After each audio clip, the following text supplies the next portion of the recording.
Bonjour à toutes et à tous, ici en présentiel, très nombreux au Hub des Territoires, mais aussi connectés à distance sur Teams. Bienvenue au Hub des Territoires, l'espace d'échange, de développement et de collaboration de la Banque des Territoires. Je suis Anne-Sophie Incelin, responsable du Hub, et je suis vraiment ravie avec toute l'équipe de vous accueillir pour ce temps de partage sur l'innovation en Outre-mer. Je remercie vivement Outre-mer Network d'avoir co-organisé cet événement avec nous, ainsi que nos partenaires, l'Agence française de développement, BPI France et France Business, pour leur participation. Nous nous retrouvons près d'un an après une première session qu'on avait organisée ici même, en novembre dernier. Et il nous a semblé important, avec les collègues de la direction du réseau et de la direction de l'investissement, de reconduire ce format. Cet après-midi, nous avons prévu, à partir de retours d'expérience et de prise de parole de nos partenaires, de mettre en lumière les enjeux de l'innovation en Outre-mer et des solutions qui permettent d'y répondre. Alors on est bien là au cœur de la vocation du Hub des Territoires. Ce dispositif, créé en 2021, est résolument tourné vers l'extérieur, vers l'externe, vers les partenaires et les clients de la Banque des Territoires, pour inspirer et donner les clés pour accélérer la transformation des territoires, de tous les territoires. Nous avons une programmation riche qui se décline selon des formats variés, des événements, des ateliers, des débats, mais aussi des résidences de start-up. Pour ne rien manquer de notre actualité, si vous ne l'avez pas fait, je vous invite à vous inscrire à notre newsletter. Et vous retrouverez le replay de cet événement sur les pages du Hub des Territoires sur le site de la Banque des Territoires, avec l'ensemble des replays des événements publics qu'on organise ici. Voilà, sans plus tarder, je passe le micro à Marie-Christine Ponamalé de Outre-mer 360 pour l'animation de cet après-midi. Merci beaucoup, Madame Aslam. Merci de l'applaudir chaleureusement et merci de nous accueillir chez vous. Bonjour et bienvenue à vous tous, à tous ceux qui nous regardent dans les territoires des Outre-mer. Et ici, vous êtes vraiment présents cet après-midi dans la salle. Anne-Sophie l'a dit, Marie-Christine Ponamalé, je suis la présidente du groupe média Outre-mer 360. Très heureuse de vous retrouver encore et de vous accompagner pour cette 3e édition du Hub des Territoires, initiée par la Banque des Territoires. Et comme a dit Anne-Sophie, une seconde édition consacrée à l'innovation en partenariat avec Outre-mer Network. Une séquence qui prend bien sûr sa place dans une semaine consacrée à l'innovation Outre-mer, avec une semaine complète et chargée dédiée à l'innovation. Certainement, Daniel Hirso nous le rappellera dans quelques instants. La Banque des Territoires, via son directeur Outre-mer, M. Hervé Tonnerre, a souhaité de nouveau valoriser cette thématique.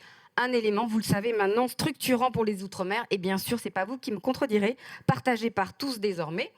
L'événement va se décliner en 3 séquences. La première séquence, une présentation des solutions de quelques entreprises innovantes, bien sûr sous la houlette de Daniel Hirso. Une seconde séquence avec les modalités d'intervention de la Banque des Territoires. Je sais, elle est très attendue en matière d'innovation territoriale avec la direction des investissements et quelques exemples précis dans les bassins avec les directeurs régionaux qui sont déplacés spécialement pour vous. Et une 3e séquence avec les actions des partenaires publics de la Banque des Territoires, qui appuie le développement des entreprises ultramarines et vous allez pouvoir voir comment elles travaillent ensemble ou interréagissent sur les projets. Et pour conclure, nous avons avec nous Madame Isabelle Richard en visio. Elle est chargée des politiques publiques au ministère des Outre-mer. Le ministère, bien sûr, vous le savez, très présent, accompagne les événements comme cette semaine et surtout via des dispositifs, via des partenaires et bien sûr accompagne les startups. Et Madame Isabelle Richard, qui est avec nous en visio, va nous partager sa vision. Alors, sans plus attendre, la première séquence, avec la présentation des startups, je vais appeler les invités suivants. Tout d'abord, vous le connaissez tous, Daniel Hirso. Merci de lui faire un accueil très chaleureux. Est-ce bien utile de le présenter? Daniel Hirso, je le rappelle pour ceux qui l'ignoraient, mais j'en doute, président et fondateur de Outre-mer Network depuis de nombreuses années. Il valorise, accompagne le travail des startups Outre-mer, met en relation et ne cesse de faire rencontrer les investisseurs qui sont nombreux cette année à venir à ton événement, Daniel, et les acteurs également. Merci encore de lui faire un accueil chaleureux, c'est important. Oui. Alors. Non, bien sûr, mais c'est important de reconnaître le travail et c'est pour ça que la Banque des Territoires a souhaité mettre en place cette séquence et M. Tonnerre acquiesce à ces mots. À tes côtés, il y aura, bien sûr, pour ceux qui le connaissent déjà, Gaël Musquet, plusieurs casquettes, travaille sur la prévention des risques naturels, tu auras l'occasion de le rappeler, de nombreux projets et il représente aujourd'hui l'association Parc Numérique. Merci de lui faire un accueil chaleureux. Bien évidemment, Il a de nombreuses casquettes. Ça fait rire Daniel, bien sûr, parce qu'il est multitask. Ne casse pas le matériel parce que tu seras obligé de le réparer avec tes équipes.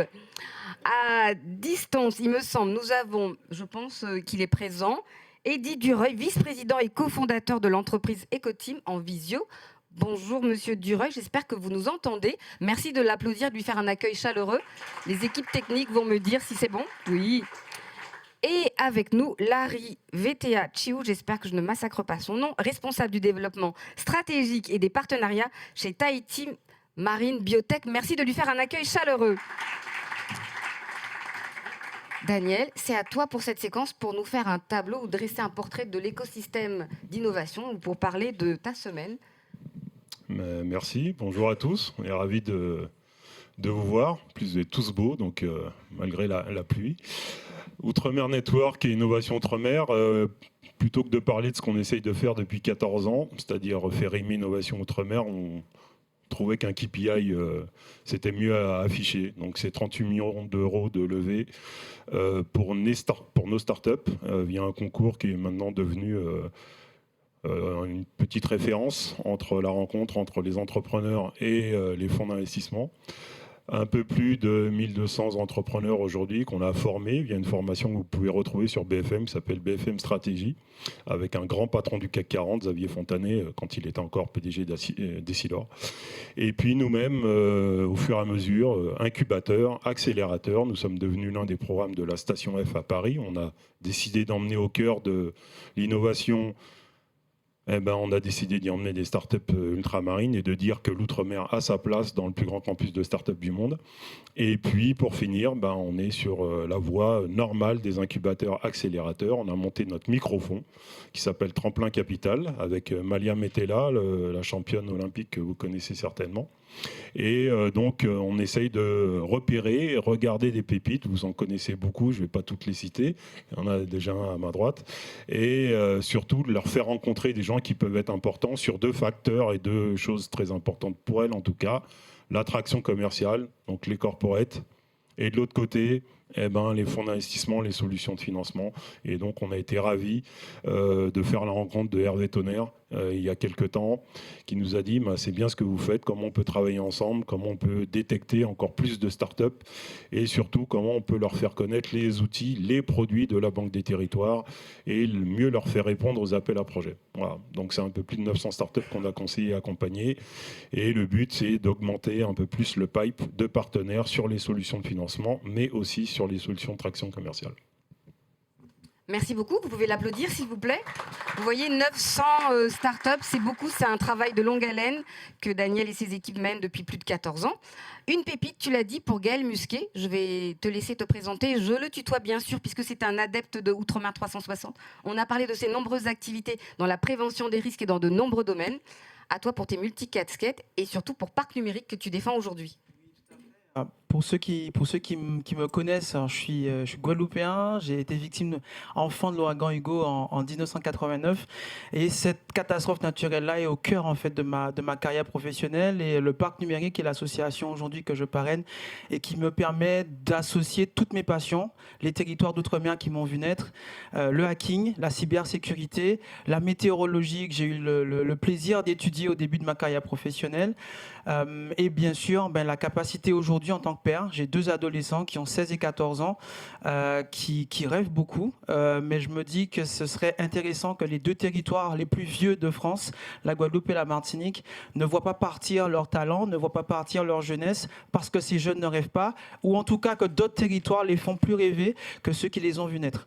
C'est aujourd'hui ce qui me tient vraiment à cœur, ce qui me permet aussi aujourd'hui d'être devant vous. Je reviens de la Martinique où j'ai atterri avec Grégory, qui est un des cofondateurs du parc, de la Martinique sur la journée vendredi de la résilience. Qui y a participé? Voilà.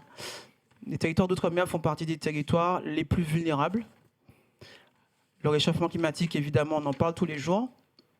Mais ces 20 dernières années, les catastrophes naturelles qui ont le plus tué, 58% des morts de catastrophes naturelles de ces 20 dernières années, ce n'est pas le réchauffement climatique. Ce sont des catastrophes géologiques, des tsunamis, des volcans et des séismes. Donc, en plus du réchauffement climatique, nous, territoires ultramarins, nous allons avoir à gérer ces catastrophes-là. Ce qui nous oblige aujourd'hui à être rigoureux sur l'ensemble de ces catastrophes-là et qui nous oblige aussi à équiper nos territoires de capteurs. C'est une des choses que je fais depuis plus de 10 ans. Au début, pour la prévention des tsunamis, le 23 mars dernier, nous avons eu un exercice de tsunami dont la Martinique était l'épicentre et nous avons été l'un des seuls pays, si ce n'est le seul pays des 48 États de la Caraïbe à ne pas faire cet exercice. Et donc, nous sommes revenus avec le parc numérique en mai pour faire avec ces jeunes lamantinois, les évacuer de leur collège pour leur apprendre à réagir correctement. Équiper nos territoires de capteurs, avant de parler d'intelligence artificielle, c'est rendre nos territoires intelligents, pas uniquement grâce à la technologie, mais rendre aussi nos populations résilientes, qu'elles sachent s'alimenter évidemment en eau potable et qu'elles sachent aussi s'alimenter en nourriture, si jamais les infrastructures venaient à être dégradées. Et c'est un peu ce que j'ai au cœur aujourd'hui de mes actions.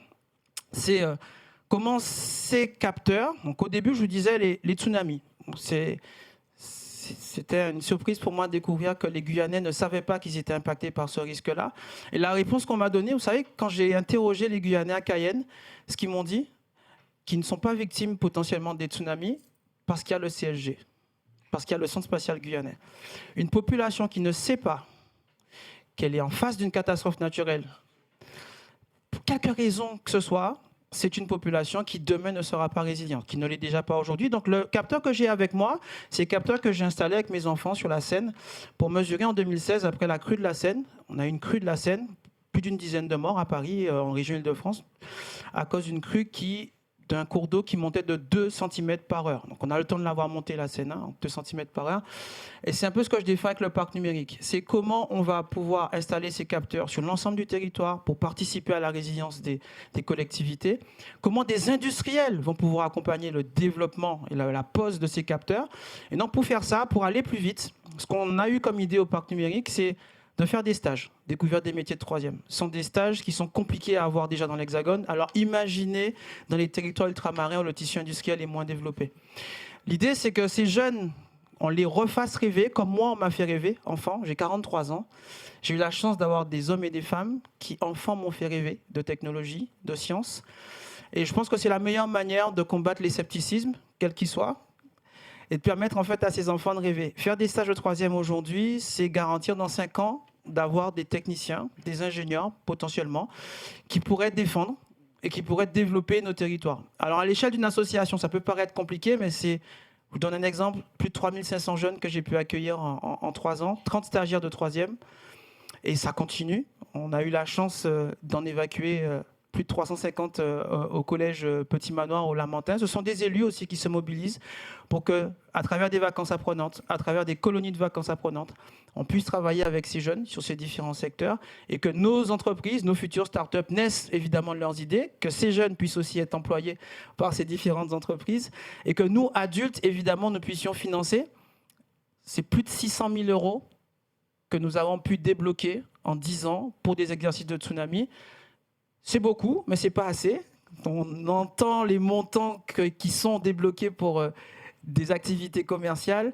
Je pense, humblement, que la résilience mérite beaucoup, beaucoup, beaucoup plus de fonds que ceux que je viens de citer. Et j'ai bon espoir, avec vous d'ailleurs, que l'on puisse y arriver. Pas de raison qu'on n'y arrive pas. L'idée pour moi, c'est vraiment que l'on montre aussi que ces technologies existent et qu'elles peuvent être déployées assez rapidement. Très bien, peut-être résumer en 3 mots, que fait Parc Numérique? Et en sachant que, juste pour te dire, tu as parlé de résilience, il y a des acteurs qui vont t'en parler après. Bien sûr. Je vise bien évidemment l'AFD ou d'autres partenaires de la Banque des Territoires qui s'investissent sur cette thématique. Mais très bien, on fait de l'inclusion numérique, voilà. On fait de la résilience territoriale et on travaille sur le développement des technologies aujourd'hui qui permettent de jumeler ces 2 mots-là, en fait, de l'intelligence artificielle et des autres capteurs. Alors peut-être l'occasion pour vous, dans le public, des partenariats éventuellement à mener avec cette entreprise et d'autres startups. C'est également le but de cet atelier. Un dernier mot, également dans la cybersécurité dans lequel tu excelles, enfin si je peux utiliser ce mot. Alors effectivement, je travaille sur ces sujets. C'est un mot transversal, j'en ai pas parlé. Parce que pour moi, aujourd'hui, ça va de soi que la cybersécurité est un sujet transversal de tous les sujets que je viens d'évoquer. On a des catastrophes naturelles, on a des catastrophes technologiques, Et les crises cyber, les catastrophes cyber, pour moi, font partie des catastrophes technologiques. On a une collectivité comme la Martinique qui en a été victime. Depuis le mois de mai, on a une collectivité qui a ses systèmes d'information complètement paralysés. Et donc, on se rend compte aussi que nous, territoires ultramarins, on doit mettre en œuvre des stratégies de résilience, de transfert de compétences pour pouvoir accompagner à la fois les populations sur ces questions, mais aussi les agents des services publics et des entreprises qui peuvent être victimes de cyberattaques. Et pour ça, on a un campus Exactement, cyber c'était le à cas Puteaux. avec la CTM récemment en Martinique. N'hésitez pas à venir nous voir. Voilà, un appel aux institutions et aux collectivités présentes dans la salle et également en distance. Merci beaucoup Gaël, merci de l'applaudir chaleureusement, cette très bonne présentation, comme le dit Daniel, d'une pépite. Alors nous allons direction, je ne sais plus où, mais avec Eddy Dureuil, qui est en visio, je pense que... Bienvenue à vous, vous nous entendez ? Bonjour, bienvenue. Oui, super. Voilà, vous avez entendu une pépite, vous aussi vous en êtes une.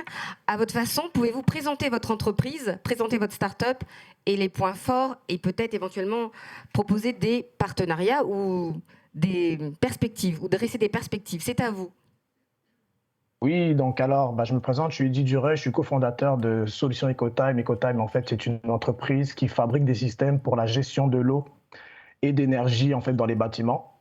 Donc, on a créé une filiale qui s'appelle Ecotime Caraïbes, où je suis le président. Dans le fond, notre solution, c'est d'automatiser la gestion de l'eau, en fait, dans les bâtiments. On a fait un constat aux Antilles, on a le coût le plus cher par rapport à l'Hexagone en termes du prix au mètre cube, et on se disait que c'était pas normal qu'on dépensait ou on gaspillait l'eau potable dans les toilettes.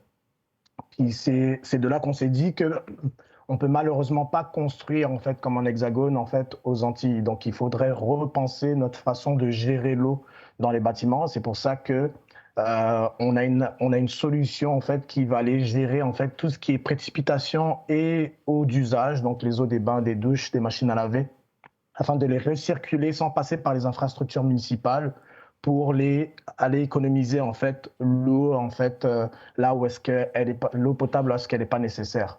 Grâce justement aux cibles gouvernementales et aux nouvelles réglementations qui positionnent la France en ce moment très en retard par rapport à nos voisins. Donc aux Antilles, on a un leadership à prendre et le gouvernement cible en fait une réduction de 10% en fait de la consommation d'eau d'ici 2027. Notre modèle d'affaires, il est très simple, c'est qu'on a des systèmes, des équipements en fait qui s'installent en fait dans des soit souterrains ou soit en fait dans des mécaniques en fait des bâtiments, et on vend ces systèmes-là directement et avec un contrat de maintenance annuel. L'objectif en fait pour nous et notre cible, c'est de viser les bailleurs sociaux, parce qu'on a remarqué que c'était toujours les personnes à loyer modéré qui subissaient en fait de plein fouet à chaque fois les augmentations des coûts des matières premières. Donc, on a une stratégie de réduction d'empreinte hydrique qu'on a proposée déjà avec Action Logement, qu'on travaille depuis 2015, avec une filiale d'Action Logement en fait en Martinique qui s'appelle Ozanam. Donc, elle nous a présenté en fait au groupe pour qu'on puisse déployer en fait cette stratégie-là à la grandeur du territoire. Donc là, on est en partenariat avec différents distributeurs sur la Guadeloupe, la Guyane et l'île de la Réunion, Saint-Martin, Saint-Barthélemy également. Action Logement prévoit de construire de nombreux logements en fait dans les dom-toms qui sont aux alentours de 1000 par an. Donc nous, on prévoit en fait de toucher en fait une partie de ces constructions neuves là.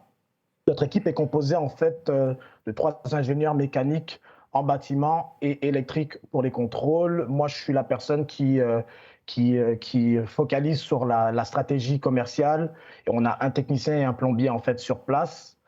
Notre objectif est très simple, c'est de réduire en fait nos coûts d'importation. Donc, on veut décentraliser l'assemblage de nos systèmes en fait à la Martinique pour qu'on puisse répondre plus rapidement en fait à nos clients, et aussi embaucher en fait des jeunes locaux pour pouvoir assembler nos systèmes.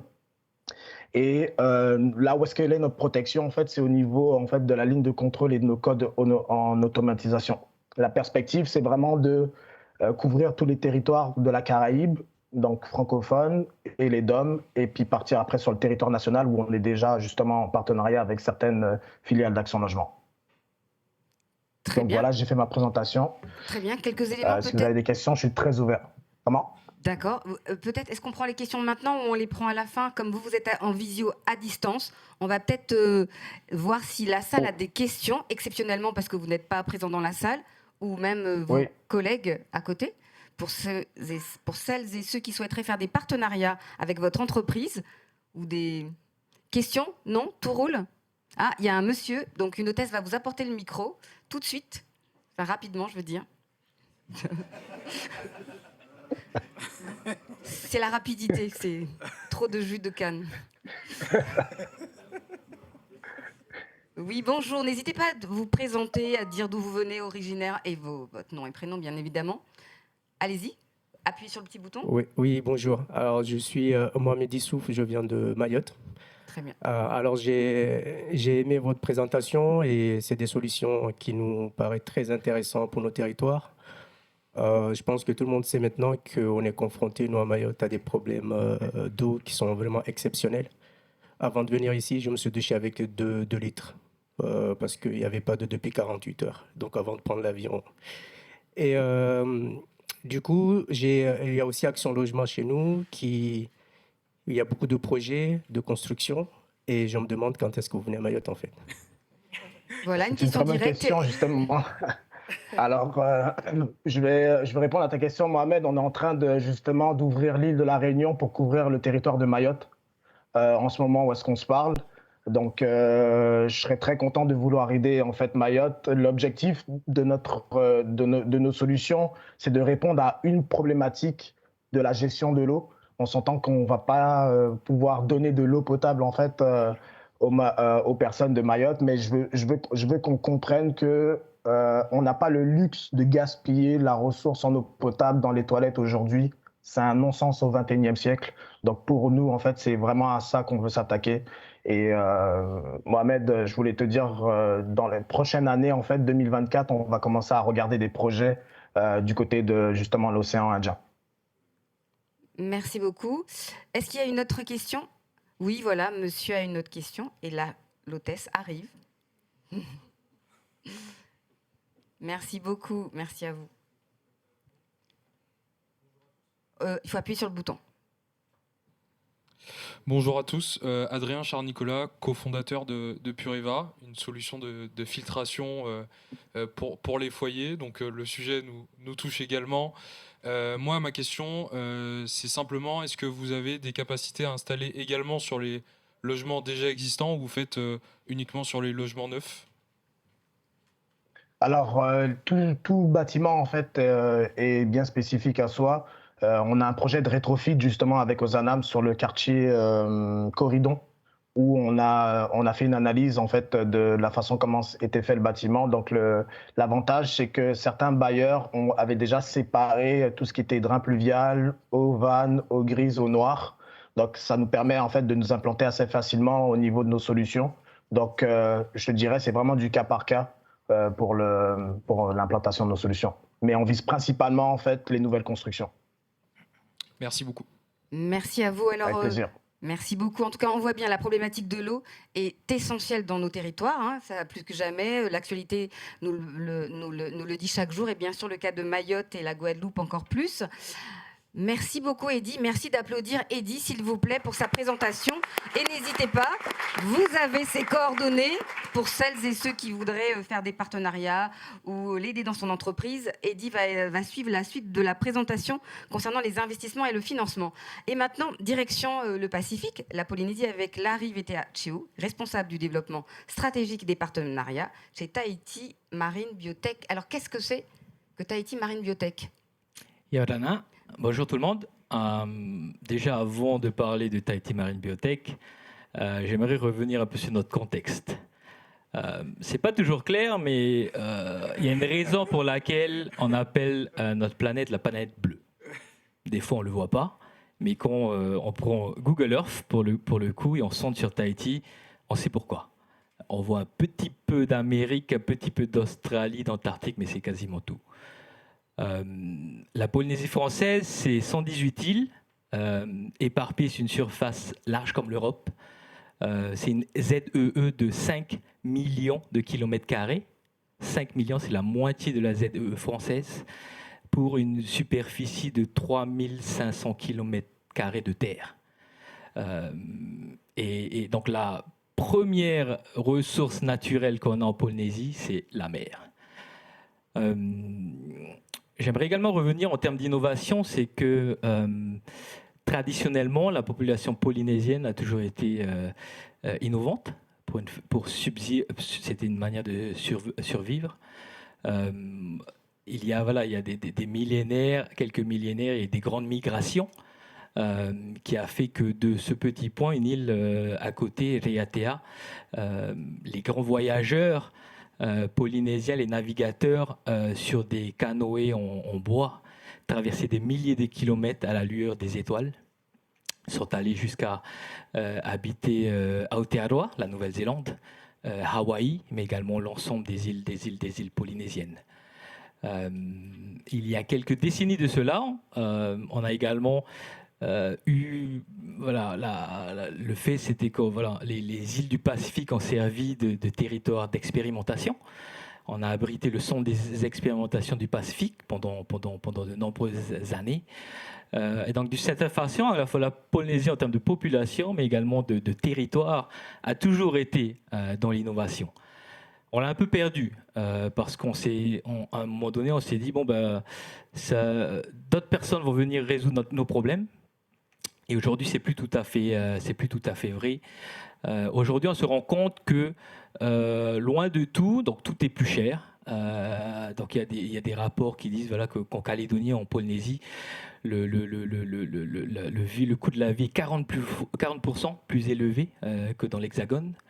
Tout est inventé, tout est plus long. Parce que quand on veut créer quelque chose, on doit l'importer. Donc il faut attendre et d'une certaine façon, il faut être résilient. Pour ma part, donc, je suis né il y a 40 ans sur cette petite île. J'ai passé la moitié de ma vie à l'étranger. Je suis revenu en Polynésie il y a 4 ans avec l'ambition de pouvoir changer les choses. Donc à la fois, j'ai vraiment 2 casquettes. J'agis comme consultant. Donc je travaille avec les collectivités publiques, notamment pour les aider à porter des projets de développement économique, mais avec cette ambition de pouvoir créer de l'emploi régénérateur, inclusif des îles. Et donc c'est pour ça que j'ai rejoint Tahiti Marine Biotech il y a au début d'année. Et donc sur la slide suivante, qui sait ce que c'est? Pas tout le monde. Donc c'est une holoturie, un concombre de mer, communément appelé. Plus précisément, une Holoturia fuscogilva, une holoturie à mamelles blanches. C'est une espèce protégée aujourd'hui. Elle a été surpêchée. Aujourd'hui protégée sous la Convention de Washington, on ne peut plus l'exporter. La pêche est réglementée.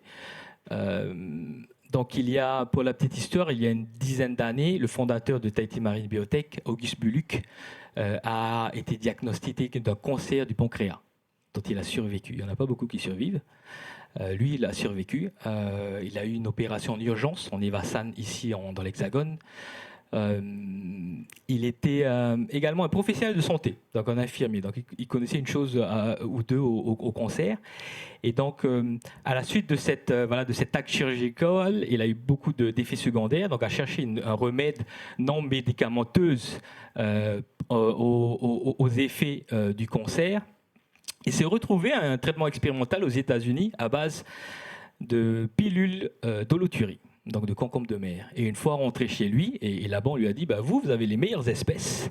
Et donc il a commencé ce projet. Donc après 3 ans de R&D pour créer la ressource, donc on a une société sœur, Aquacol, qui aujourd'hui maîtrise et donc la seule entreprise au monde à maîtriser l'écloserie, la nurserie et le grossissement de l'Holoturia fuscogilva, qui est une des espèces les plus recherchées en pharmacopée chinoise. Donc il faut savoir qu'en médecine traditionnelle chinoise, l'holoturie a été utilisée depuis des siècles, si ce n'est des millénaires. Donc les vertus sont reconnues, médicinales, nutritives, etc. Donc la Tahiti Marine Biotech est l'entreprise de valorisation. Donc on a 3 chercheurs, dont 2 Polynésiens. On a un brevet pour extraire des éléments bioactifs. Donc d'ailleurs, aujourd'hui même, on présente notre produit à Cosmétique 360, donc un produit cosmétique issus de sécrétion d'holothurie. Donc, si vous avez le temps d'aller au Carrousel du Louvre. Mais on développe également un autre produit nutraceutique, donc des compléments alimentaires, afin de remédier à certaines problématiques de santé. Notre mission, on est une entreprise à mission, est de démocratiser les bénéfices des holothuries sur la santé, en targetant à long terme le cancer, à court terme les syndromes métaboliques, dans tout ce qui est obésité, diabète, hypertension, maladies cardiovasculaires, et qui sont des maladies à très haute prévalence chez nous dans les îles du Pacifique. 2. L'holothurie joue un rôle prépondérant dans l'équilibre des écosystèmes marins. Donc, c'est un nettoyeur des mers. C'est l'équivalent d'un ver de terre, mais marin. Donc, il recycle les nutriments qui sont utilisés par les autres espèces, par les coraux, par les coquillages. Et donc, le fait de la surpêche a déséquilibré certains écosystèmes marins. Donc, on veut les réintroduire dans le milieu marin à échelle. Pensez qu'on n'en aura jamais assez. Et de 3, le modèle se veut inclusif. Nous voulons développer des fermes de taille familiale dans les îles les plus éloignées de Polynésie, voire du Pacifique. Et ainsi créer de l'économie, de l'activité dans des îles où il n'y en a pas. Et donc, on est une entreprise à mission. Aujourd'hui, on n'a pas encore commercialisé, donc on compte le faire sous peu. On a eu beaucoup de challenges. Donc, on parle de financement, mais voilà, l'entreprise est financée sur fonds propres et avec des emprunts bancaires, avec garantie personnelle du fondateur qui a vendu sa maison pour le faire. Il y a énormément de freins. Innover dans une île est difficile. Et la réalité, c'est que voilà, normalement, personne ne le ferait en Polynésie, loin du tout.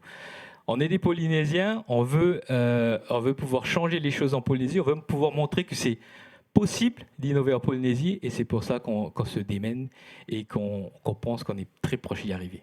Merci. Merci beaucoup, Larry. Merci beaucoup pour cette présentation, en tout cas, un projet innovant. Est-ce que on va poser tout de suite la question, vous avez pensé peut-être à des partenariats avec Saint-Pierre et Miquelon, puisqu'il y a de nombreuses entreprises sur ce qu'on appelle le concombre de mer, donc éventuellement. Et puis, on va passer à la prochaine séquence. Donc oui, bien sûr, on veut travailler avec toutes les îles parce que le modèle est adapté.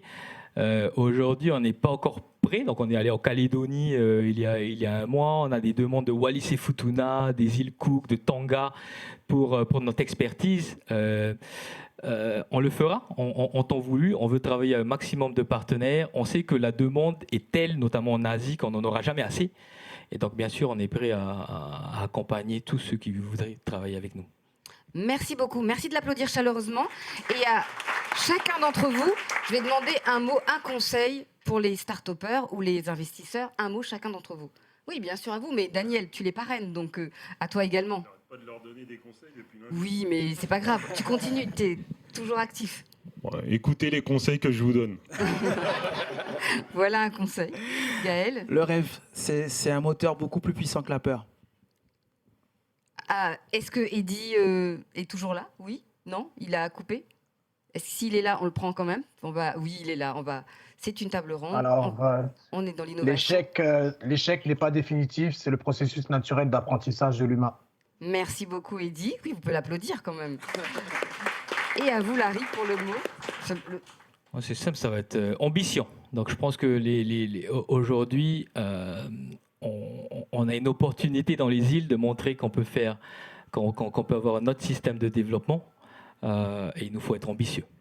Très bien, bravo à vous tous et retenez les conseils, a indiqué Daniel. Merci de suivre tous les conseils. Bravo à vous tous pour cette première séquence. On passe à la seconde séquence qui est la présentation de solutions portées par la Banque des Territoires avec les porteurs de projets. Accompagnés dans ce cadre, je vais appeler pour cette séquence les personnes suivantes.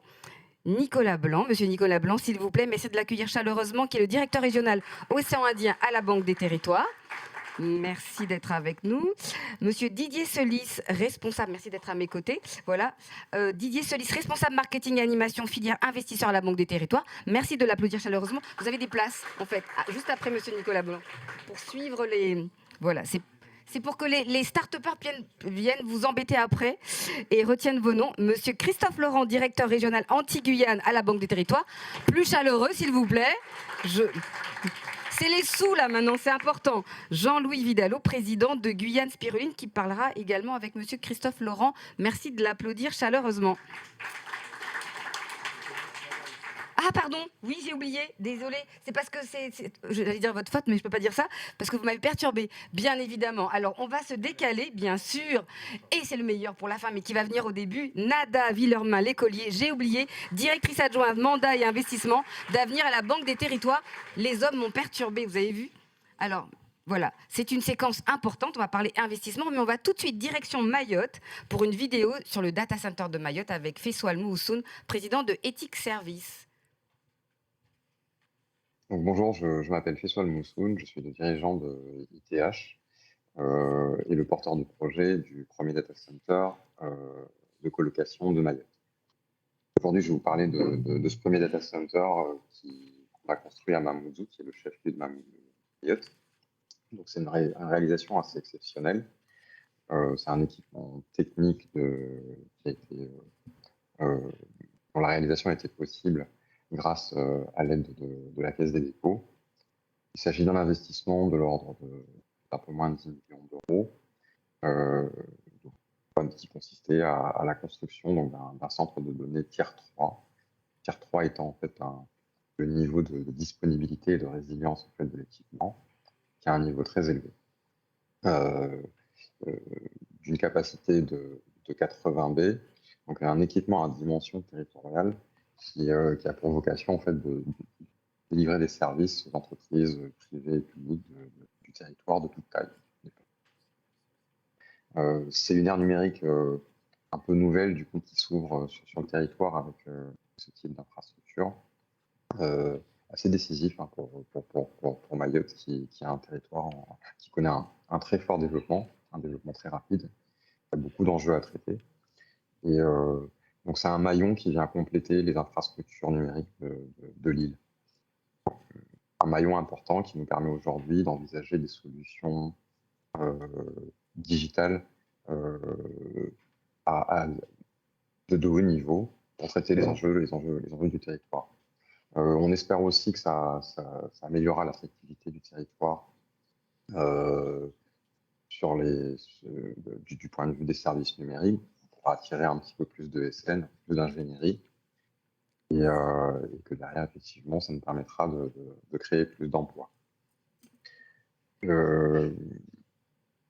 C'est une première pour notre territoire, mais c'est aussi quelque chose d'assez exceptionnel en territoire ultramarin. La conception et la construction de ce data center à Mayotte a constitué un vrai challenge pour nous. Le but pour nous était de pouvoir construire une infrastructure qui soit performante sur le plan énergétique. C'est-à-dire que l'enjeu pour nous, c'était qu'on puisse doter le territoire d'un centre de données qui consomme le moins d'énergie possible. Donc, un moyen pour le territoire d'héberger, on va dire, un grand nombre de systèmes d'information tout en étant vertueux sur ce plan-là. Les enjeux pour un data center, c'est très clairement le refroidissement de ces équipements, puis effectivement des solutions de climatisation. Donc le défi a été effectivement de concevoir en fait, une infrastructure qui soit performante sur ces questions-là. Nous sommes assez satisfaits de notre démarche. Ça prouve aussi que la réalisation de ce projet nous prouve qu'on dispose de l'ingénierie et des capacités nécessaires en fait, pour développer des solutions de haut niveau sur nos territoires. Bien que ça relève du défi, toutes les ressources ont été trouvées. Il s'agit d'un savoir-faire français aussi qu'on a mobilisé au service de cet enjeu avec de l'expertise issue de la métropole. Aujourd'hui, donc,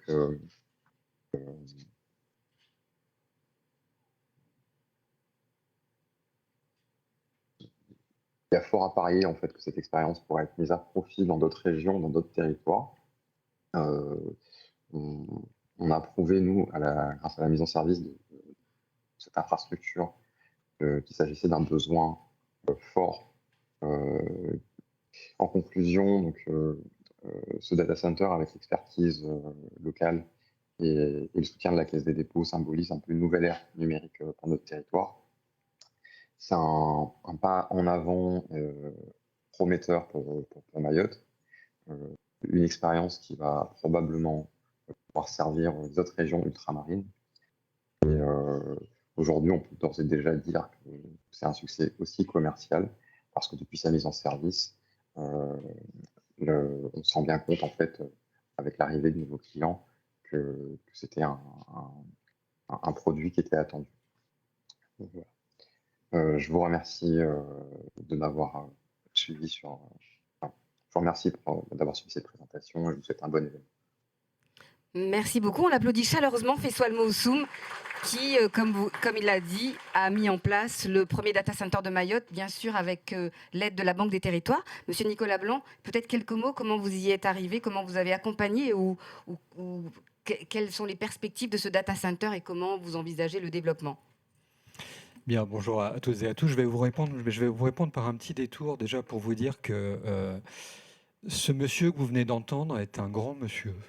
Vraiment, c'est un monsieur qui est pétri de conviction et qui est d'une efficacité redoutable. Hein, parce que le projet dont il vient de vous parler, il est sorti en un temps record et je pense qu'il a rencontré à peu près toutes les difficultés que l'on peut imaginer et d'autres qu'on ne peut même pas soupçonner. Hein.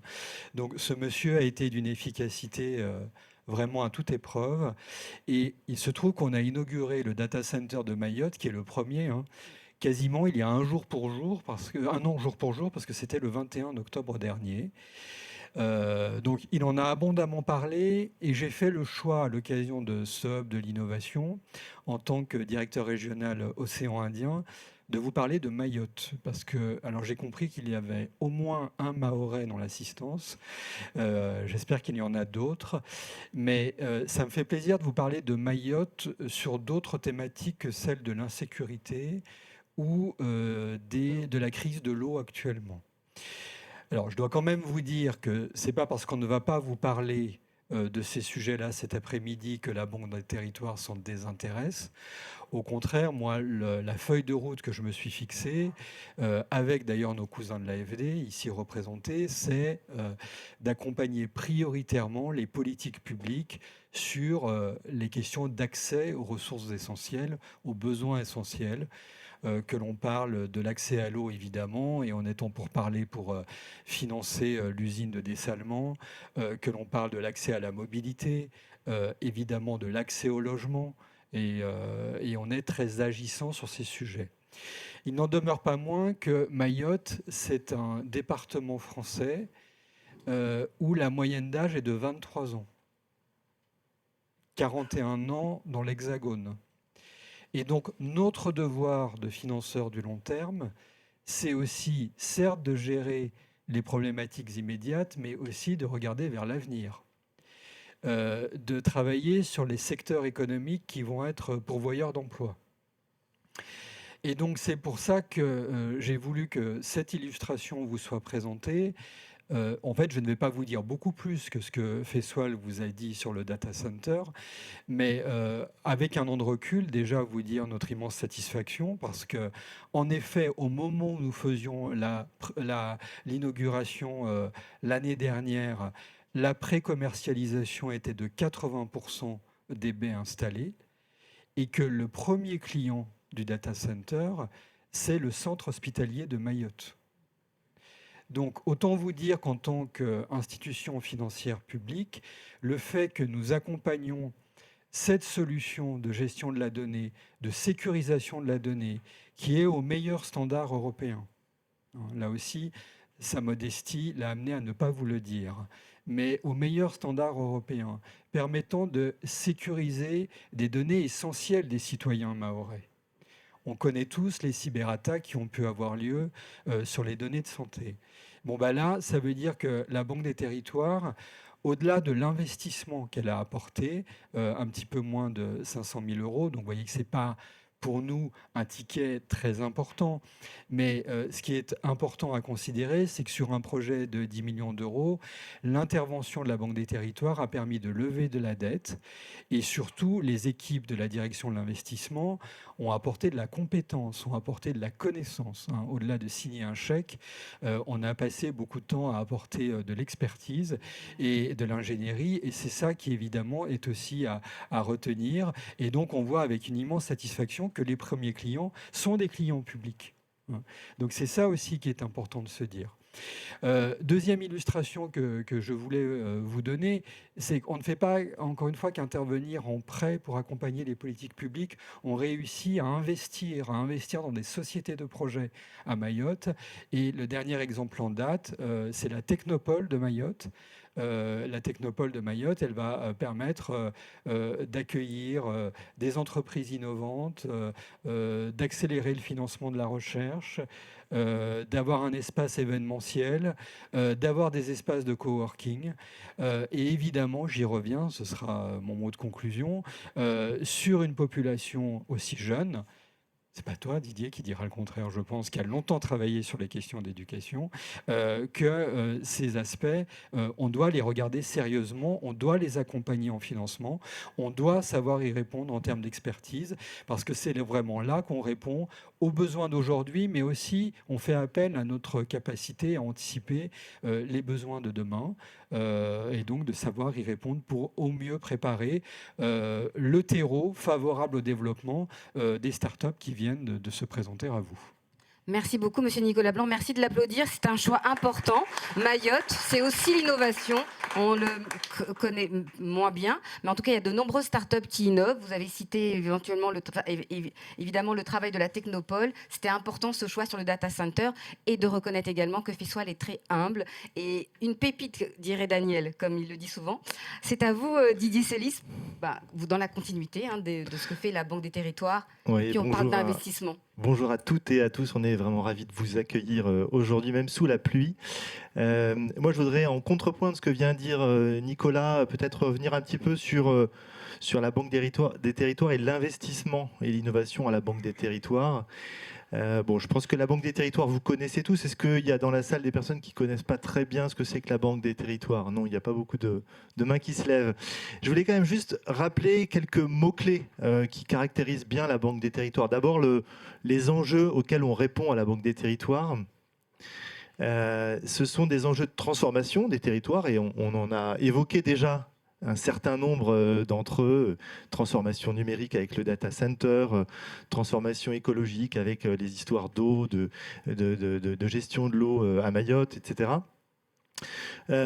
Donc notre mission principale, c'est ça, c'est d'accompagner la transformation des territoires et aussi de réduire les inégalités territoriales et je pense que c'est un point qui est hyper important et qui nous fait nous lever le matin.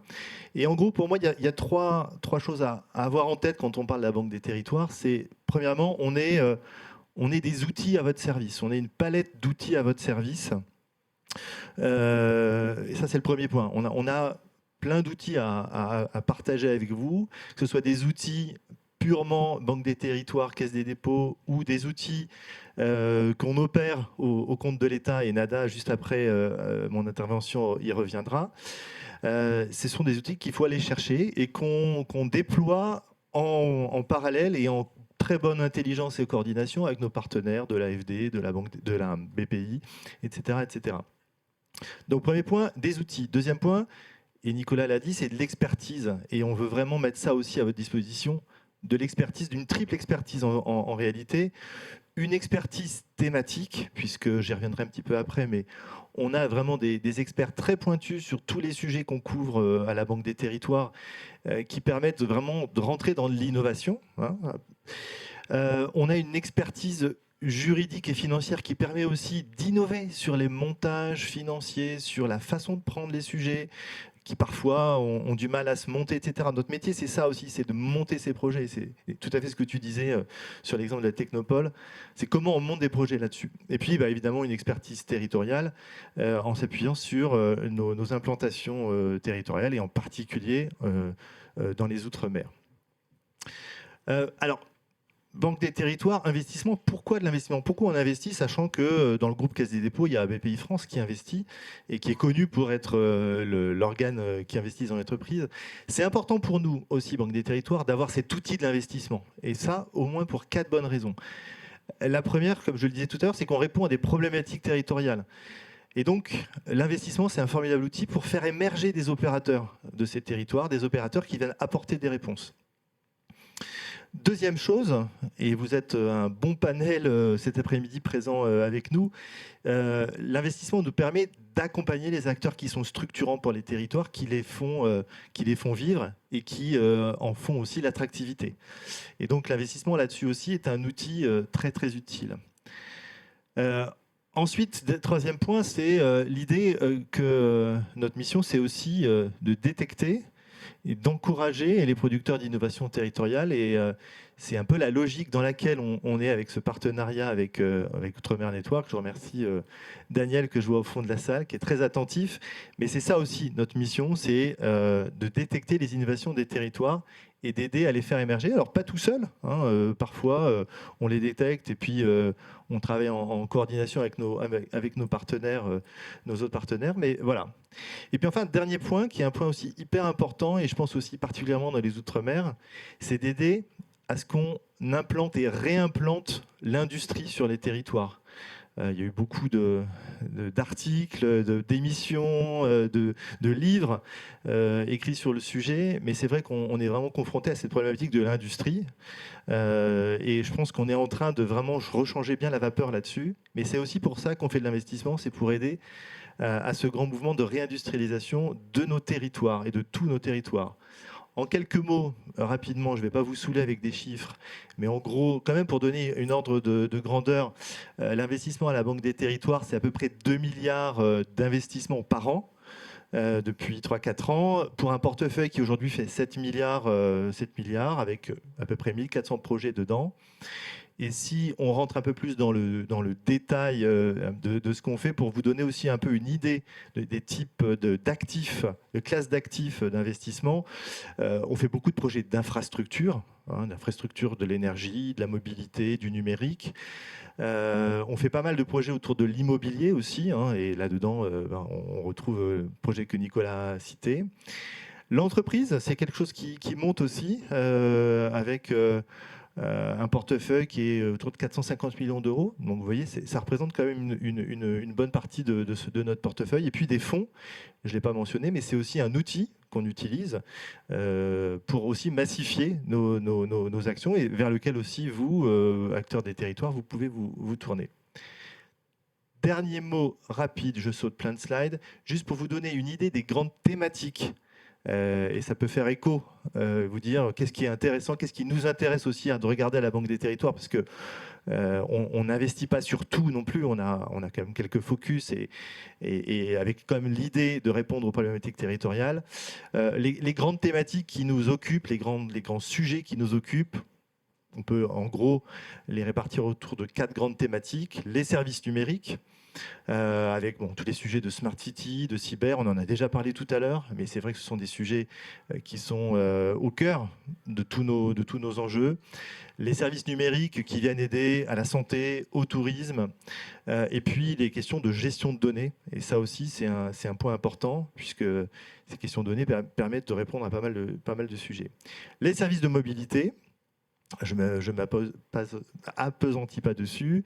Les services autour de la cohésion sociale et territoriale, avec notamment un soutien fort au secteur de l'économie sociale et solidaire. Je ne sais pas si dans la salle, il y a des représentants de ces domaines, et on pourra en discuter éventuellement après. Et puis, sujet de l'énergie. Voilà. Et je pense que je vais arrêter là pour laisser la parole à Nada, qui va compléter le propos. Là, je vous ai beaucoup parlé des actions en fonds propres et en propre de la Banque des territoires. Mais la Banque des territoires, c'est aussi un opérateur au compte de l'État de programmes territoriaux que Nada va détailler.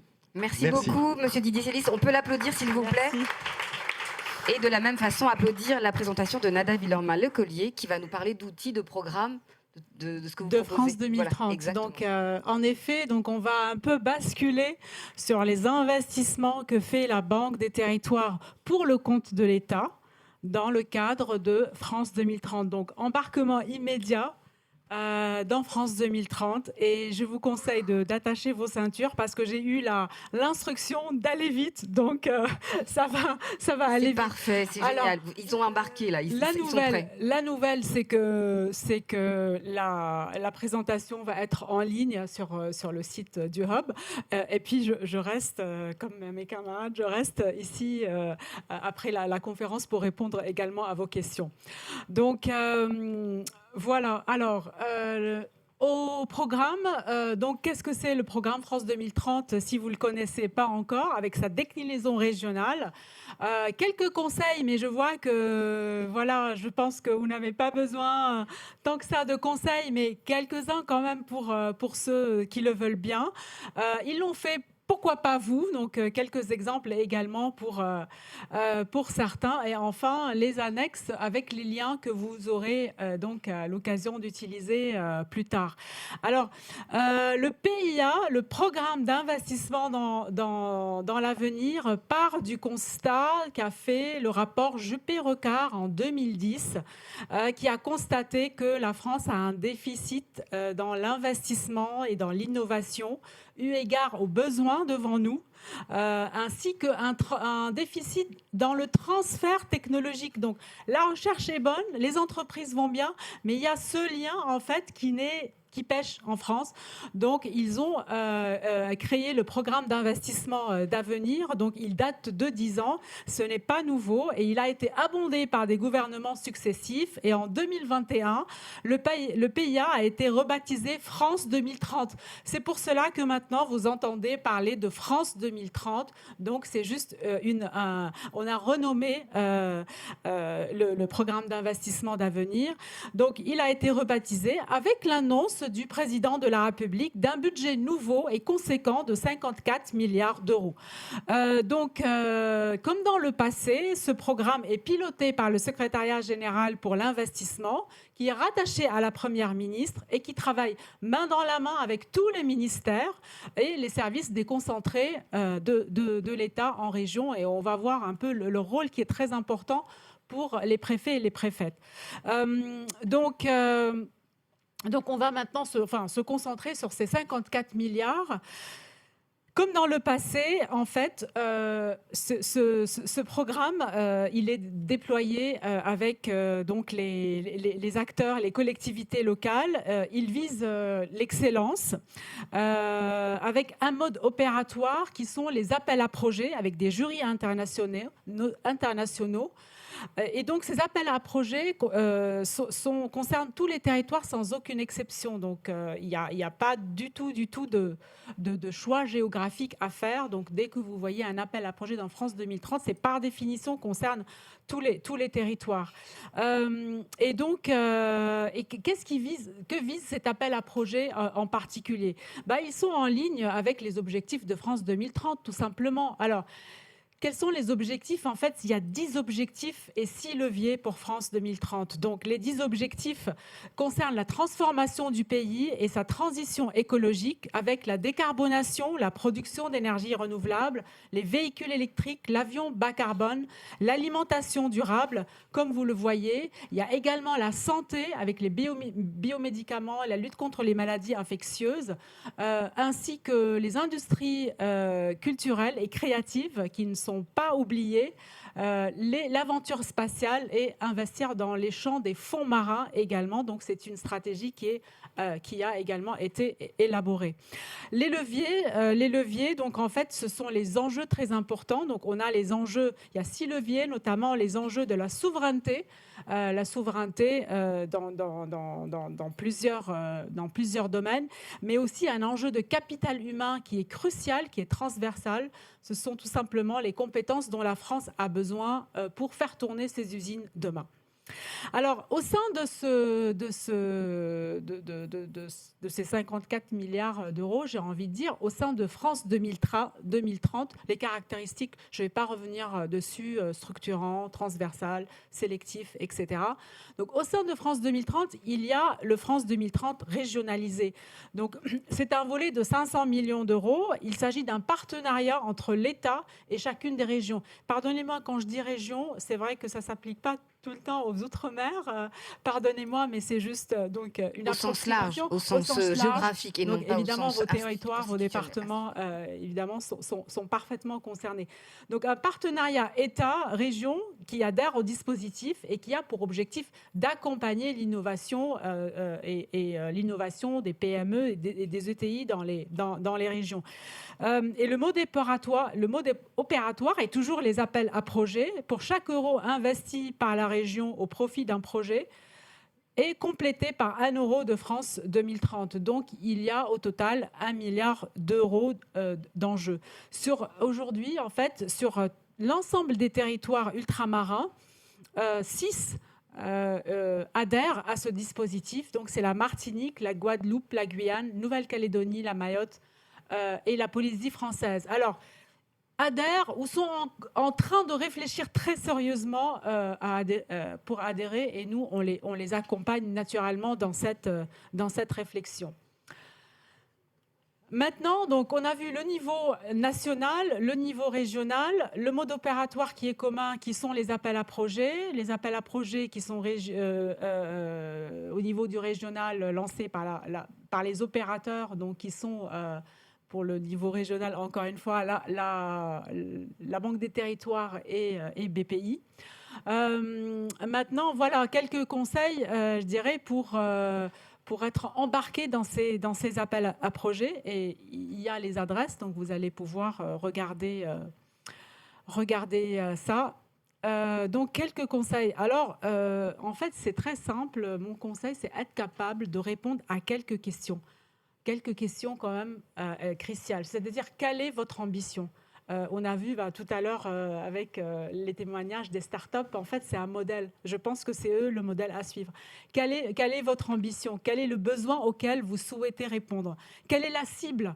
Est-ce que l'intermédiaire, est-ce que vous êtes en train de travailler en B2B, en B2B2C, etc. Donc, identifiez tous ces éléments, tous ces bénéficiaires. Comment vous allez répondre aux besoins ? Avec quel acteur? Entourez-vous d'un bon consortium, entourez-vous de bons partenaires. Et puis, quel est l'impact attendu finalement à la fin de la journée ou à la fin de l'année ou à la fin des 3-4 années de votre projet? Qu'est-ce que vous attendez? Quelles sont les choses que vous avez envie de changer?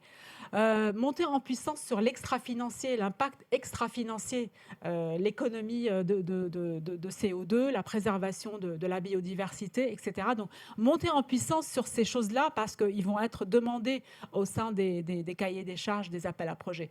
Identifiez-vous via les sites d'inscription, soit des opérateurs, soit des marges simplifiées. Évidemment, participer aux webinaires de représentation par les opérateurs qui sont très souvent sauvegardés également sur leur site. Et puis, enfin, chercher l'adhésion locale. Allez voir les services déconcentrés de l'État dans vos régions parce que, en fait, ils travaillent main dans la main avec le secrétariat général à l'investissement, donc qui pilote le programme, et ils peuvent remonter la température du terrain et les besoins du terrain pour que le secrétariat général tient compte des besoins du terrain dans les appels à projets. Donc, ils l'ont fait, pourquoi pas vous? Alors, ici, je souhaitais vous faire part des lauréats du plan d'innovation d'outre-mer. Donc, c'est un plan qui a été lancé en 2021, qui met en valeur les territoires ultramarins à travers leurs atouts, leurs connaissances, leur savoir-faire.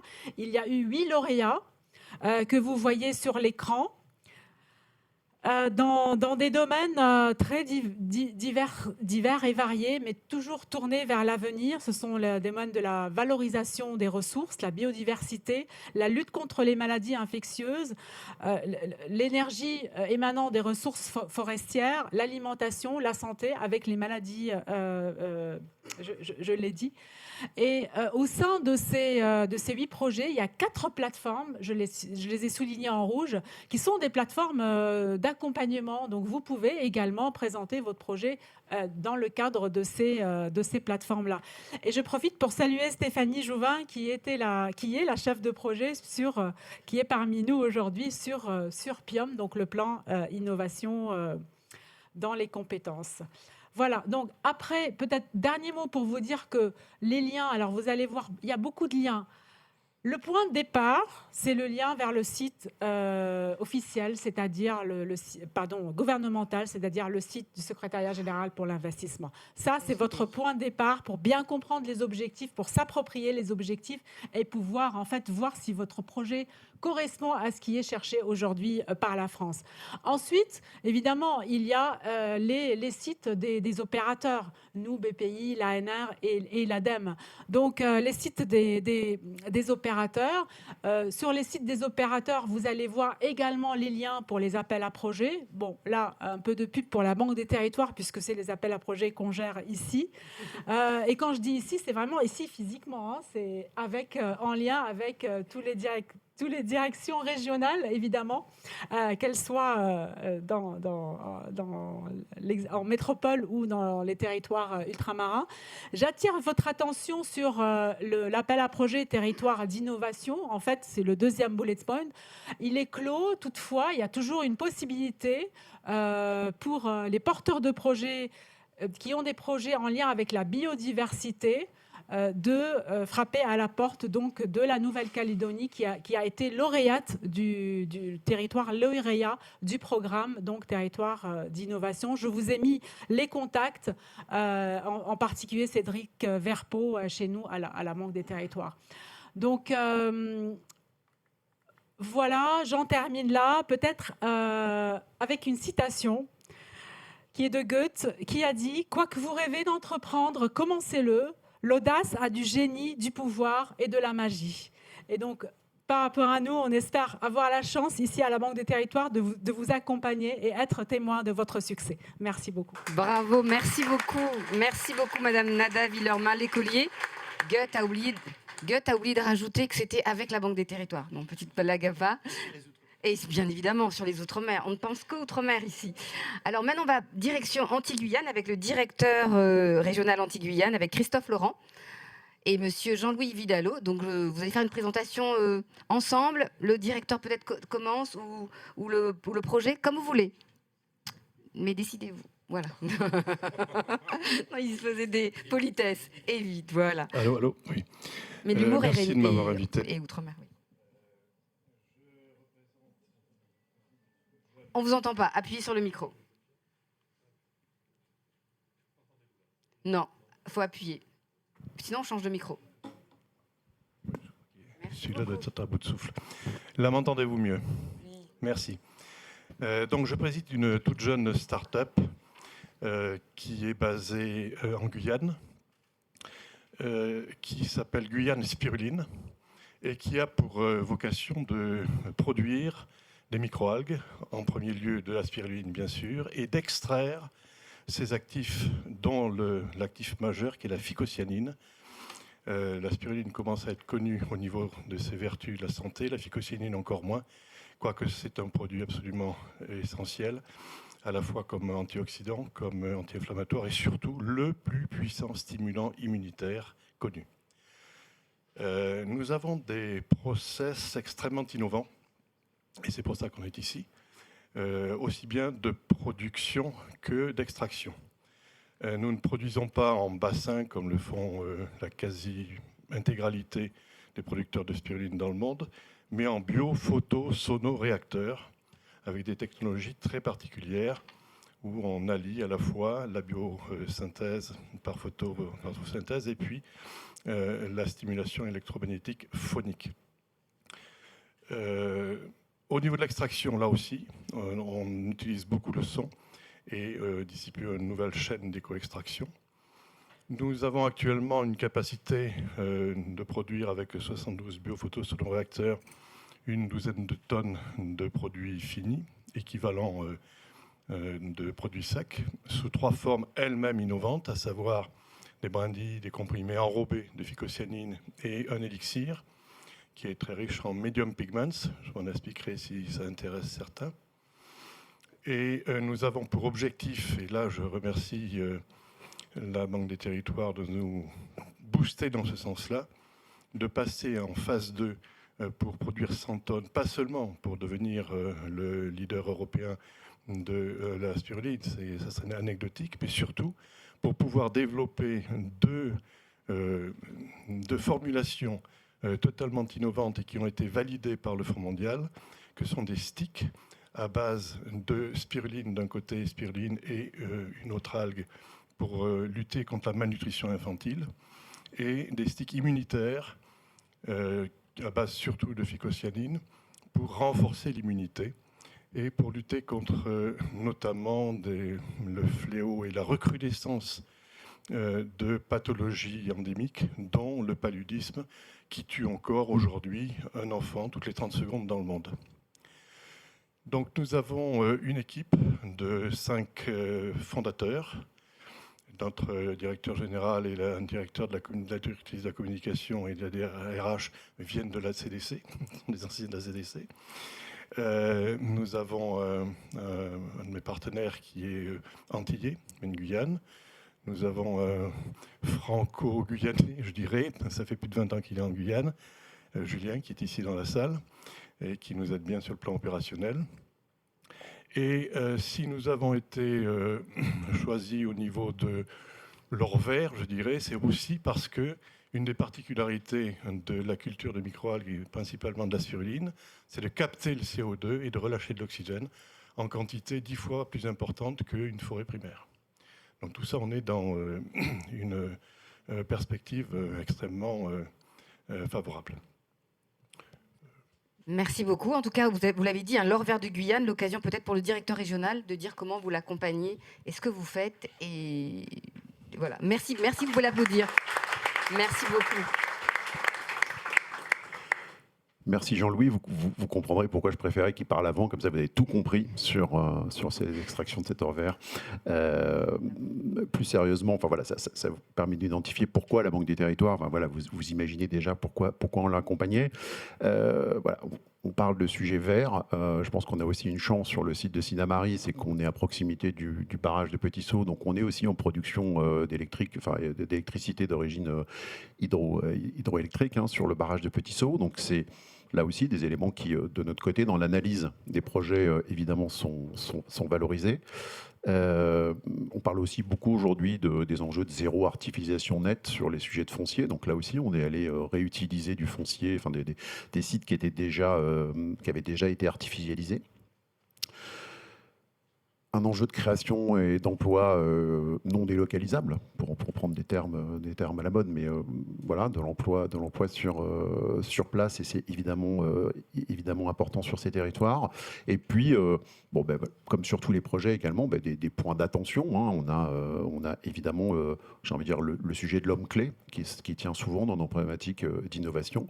En tout cas, on a regardé comment on pouvait veiller à avoir ce sujet de transmission de savoir au sein d'un collectif, ce transfert de compétences, et puis évidemment aussi un risque technologique. Mais voilà, ces éléments ont été analysés dans le projet et in fine par les équipes, et in fine ont permis de prendre cette décision d'accompagnement. Il vient aussi en cohérence avec ce qu'a dit Didier tout à l'heure sur nos priorités d'intervention à la Banque des Territoires. On a vu que ces sujets avaient été listés. On parle de circuits courts, on parle d'autosuffisance alimentaire, on parle d'agrotransformation.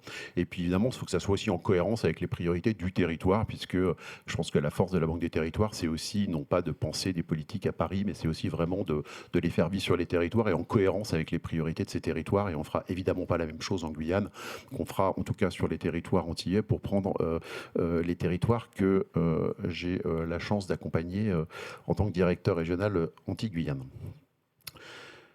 Dans mes propos, je n'ai pas parlé de financier. Je pense que c'est aussi un élément important à prendre en considération. Aujourd'hui, l'extra-financier pèse vraiment beaucoup dans nos décisions d'investissement.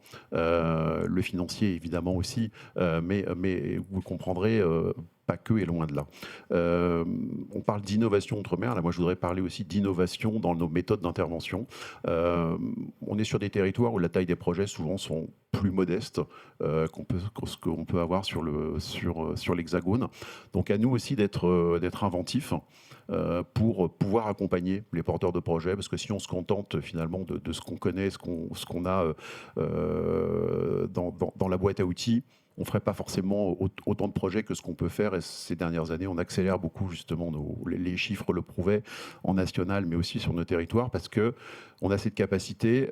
On vous entend, les porteurs de projets, des fois vous ne voulez pas ouvrir le capital.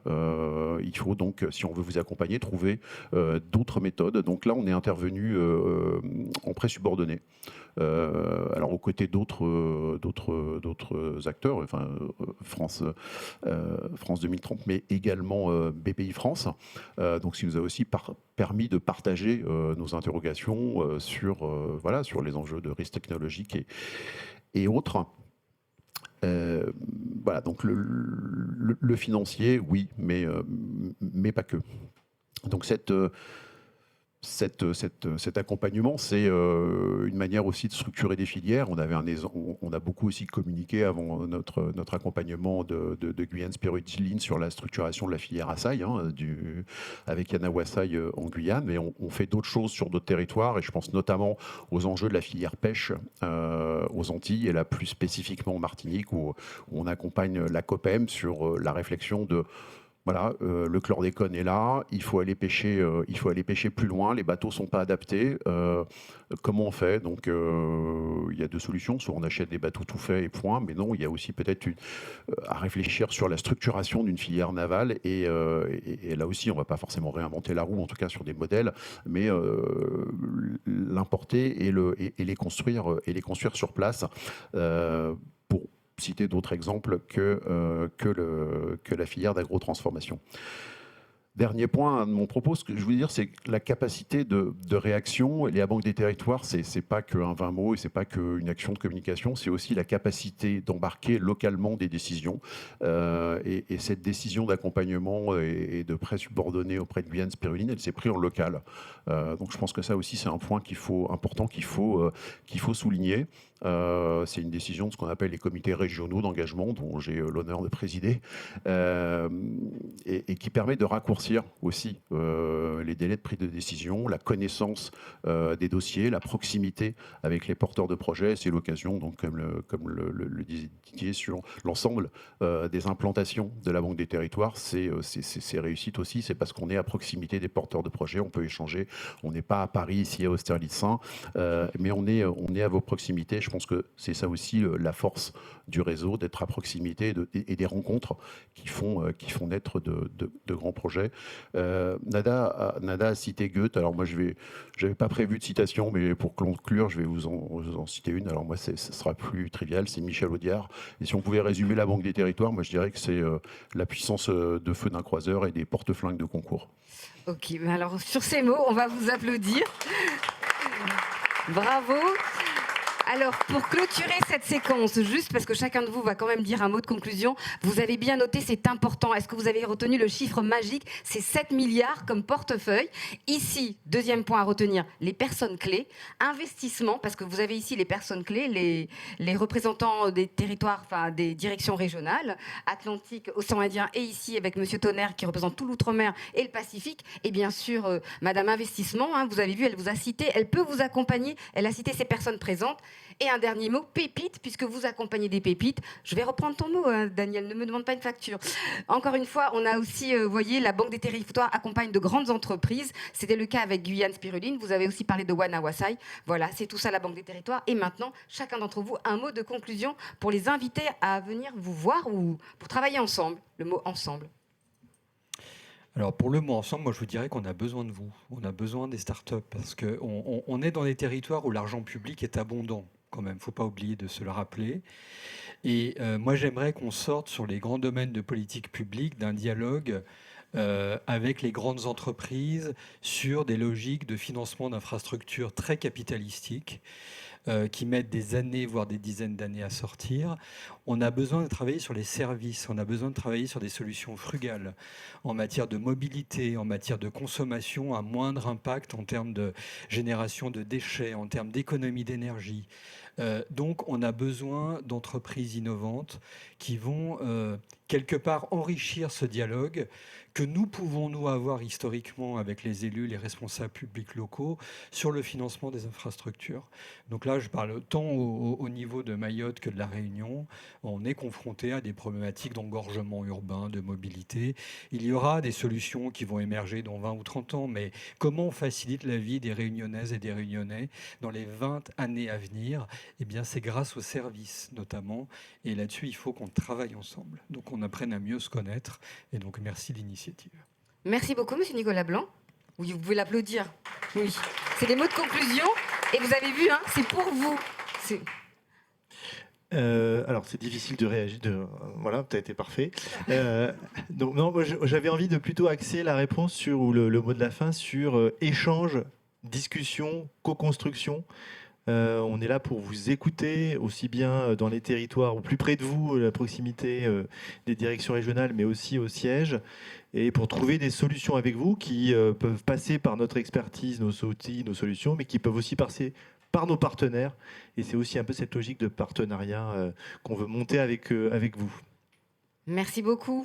Oui, voilà. Merci. Moi, j'ai juste envie de vous dire, montrez au monde ce dont vous êtes capable et on sera là pour vous accompagner. Bravo, merci beaucoup. Nicolas a évoqué quelques termes, moi je complétais, mais je partage entièrement les notions de simplicité. Hein, il parlait de frugalité, mais simplicité, arrêtons de faire des choses complexes. Donc mettons en avant ces écosystèmes, donc nos partenaires sont là, l'ouverture, la disponibilité. Donc en fait, finalement, avec ces termes-là, on retrouve quand même les valeurs de la Banque des Territoires. Donc je conclurai là-dessus. Merci beaucoup. On peut l'applaudir. Et enfin, Monsieur Jean-Louis Vidalot, oui. Un constat. Depuis 3 jours que nous nous côtoyons avec des porteurs de projets, je me rends compte qu'il y a énormément de complémentarité, de synergie. C'est pas avec la viande de bœuf qu'on va bientôt nourrir 10 milliards d'individus sur la Terre. Et on sait que les 2 seules sources de protéines viables, pérennes, ce sont les insectes et les microalgues. Et en matière de microalgues, je ne parle pas seulement de spiruline, mais de microalgues en général, il y a bien des domaines qui ont été abordés, que ce soit la pêche, avec quoi nourrit-on les poissons actuellement? Avec de la poudre de poisson. Et il faut 10 à 12 kilos de poudre de poisson pour faire 1 kilo avec du forage, etc. Il y a d'autres solutions. Et moi, je suis frappé de voir qu'en discutant avec les uns et les autres, on a énormément de domaines qui peuvent se complémentarité, et je dis bien même de la synergie. Merci. Merci à vous. Merci à vous. Et bien, très beau monde de liaison, puisque la dernière séquence est justement sur les complémentarités avec les actions des partenaires de la Banque des Territoires. Merci à vous et je vais donc les appeler pendant que vous regagnez vos sièges. Il s'agit de, comme je l'ai dit, une séquence de complémentarité des acteurs et comment ils peuvent interréagir sur des dossiers et travailler ensemble. C'est ce qu'a souhaité Monsieur Hervé Tonnerre, que je vais appeler sous vos applaudissements, encore une fois, directeur délégué aux Outre-mer à la Banque des Territoires. Bien sûr, à l'initiative de ces hubs récurrents. À ses côtés, nous allons avoir Laurent Fakouri, directeur adjoint du département des 3 océans à l'AFD, l'Agence française de développement. Merci de l'applaudir chaleureusement. L'autre personne que vous connaissez également, Angelina Simoni, directrice des Outre-mer chez BPI France. J'ai failli dire Angelina Jolie, comme habituellement. Merci de l'accueillir chaleureusement. Et Guillaume Basset, directeur général adjoint chez Business France. Merci de l'applaudir chaleureusement. On a parlé complémentarité. C'est à vous, Monsieur Hervé Tonnerre. Vous avez souhaité cette séquence pour montrer comment vous travaillez ensemble sur les dossiers. Oui, ça fonctionne. Bonjour tout le monde. Alors, tout à fait. Tout à fait. Donc, tout à l'heure, j'entendais ce qui s'est dit, puis alors, y compris le ton et j'ai presque la joie de cette séquence. Et je trouve ça extraordinaire parce que tout à l'heure, moi, je vais résumer. Alors, je citerai pas Goethe, mais je trouve que c'est très très bien de citer Goethe, très très bon auteur. Je dirais parallèlement d'une antinomie. Moi, il faut une ambition raisonnable. L'ambition de la Banque des territoires, c'est d'aider les territoires, mais elle est raisonnable, elle est modeste. On a besoin d'un biotope. Et on l'indiquait tout à l'heure, on a des clés d'intervention, ce sont les nôtres. Elles sont limitatives, elles peuvent être puissantes, mais elles sont dans un couloir de nage. Et on a besoin d'autres partenaires dans un biotope pour fonctionner ensemble. Et on travaille très très utilement avec les 3 partenaires qui sont autour de cette table. Alors, j'allais dire, on a une maison sœur pour l'outre-mer, l'AFD. Donc, et en plus, on a des relations personnelles en général entre tous les acteurs des territoires outre-marins. Puis avec Laurent, on s'est même connus en Guyane, on a sévi ensemble, dans des fonctions différentes chacun. Mais il y a, avec naturellement, j'allais dire, la BPI, qui est une maison sœur au sein du groupe Caisse des dépôts et qui est l'acteur de droit commun qui s'adresse aux entreprises. Et on voit qu'on intervient souvent. D'ailleurs, parce que nous, on a des clés d'intervention qui sont ou territoriales, où on porte des murs, où on a des sujets, et la BPI intervient en complémentarité. On a plusieurs dossiers qui doivent passer prochainement en comité d'engagement, y compris sur la zone Pacifique. Et puis, on a aussi un acteur qui est spécialisé, mais qui peut être très complémentaire avec ce que fait l'AFD, qui est France Business. Donc moi, je vais me taire, Business France. Je vais me taire, je vais écouter. Et l'idée, c'était de dire, on ne peut pas nous décemment parler d'innovation en Outre-mer et ne pas dire qu'il y a d'autres acteurs qui sont très complémentaires, qui partagent, j'allais dire, notre génétique d'intérêt général et d'appui et d'aide au développement. Et je les laisse donc intervenir et présenter justement leur maison et leurs outils. Merci beaucoup, monsieur Hervé Tonnerre. Alors, on va commencer tout de suite avec l'AFD, avec vous, Laurent Facori, pour que vous présentiez ce que vous faites en termes d'innovation et comment vous accompagnez les projets, comment vous travaillez ensemble, comme l'a dit Hervé Tonnerre. Bonjour à tous, merci beaucoup en tous les cas Hervé et la Banque des Territoires pour cette invitation. C'est toujours un moment émouvant de voir tous ces acteurs ultramarins. Moi ça fait à peu près 80% de ma carrière que je dédie à l'outre-mer, donc en tous les cas ça fait toujours chaud au cœur de venir devant vous. Donc rapidement sur, vous connaissez a priori l'AFD, je ne vais pas rappeler un peu les fondamentaux, mais depuis 2018 nous avons créé nos bassins régionaux, donc Atlantique, Océan Indien, Océan Pacifique. Je veux bien que vous passiez sur la deuxième slide. Donc avec une stratégie qui concerne l'ensemble des bassins ultramarins avec leur environnement régional, donc les États étrangers. Donc par exemple en Atlantique, on va de Saint-Pierre jusqu'à Suriname, Guyane, en passant par République dominicaine, Haïti, Guadeloupe, Martinique, plus les autres États, mais sans forcément d'agence. Merci. Donc l'idée, c'est d'avoir des réponses à des préoccupations globales qui soient en fait soit climatiques, soit commerciales, et d'avoir une réponse directe sur le terrain. Donc nous avons créé des directions régionales pour répondre directement aux demandes. Nous avons un certain nombre de décentralisations d'actions et de décisions qui se sont mis en place. Donc rapidement, nos différentes géographies, donc vous les voyez à l'écran, donc l'océan Atlantique, l'océan Indien, l'océan Pacifique, et aussi, donc on fait communiquer entre eux. Quand on a un porteur de projet qui est installé en Atlantique, si on se dit que tiens, ce serait peut-être intéressant de le développer en océan Indien ou en océan Pacifique, on voit parfois qu'il y a des acteurs qui sont sur les mêmes problématiques, mais qui ne savent pas que de l'autre côté, peut-être qu'ils ont développé un processus. Donc on essaie de les mettre en liaison, et aussi on appuie le secteur privé, notamment quand il développe quelque chose. On s'aperçoit quand même que les Outre-mer sont aux avant-postes des catastrophes climatiques. C'est pas très beau, mais c'est essentiellement ça. Quelles que soient nos géographies, on voit bien, en 2004, moi j'étais en Nouvelle-Calédonie quand il y a eu le tsunami dans la partie Pacifique. Effectivement, ça fait prendre conscience que c'est très dangereux. En Guyane, on est quand même proche de la submersion puisque le niveau est beaucoup plus bas que la mer, donc c'est rapide. Quand on regarde l'échelle des dangers, la Guyane, le plateau des Guyanes en fait partie, et ça on n'en a pas forcément conscience ici dans l'Hexagone. Donc on essaie de faire remonter toutes ces problématiques-là pour y travailler,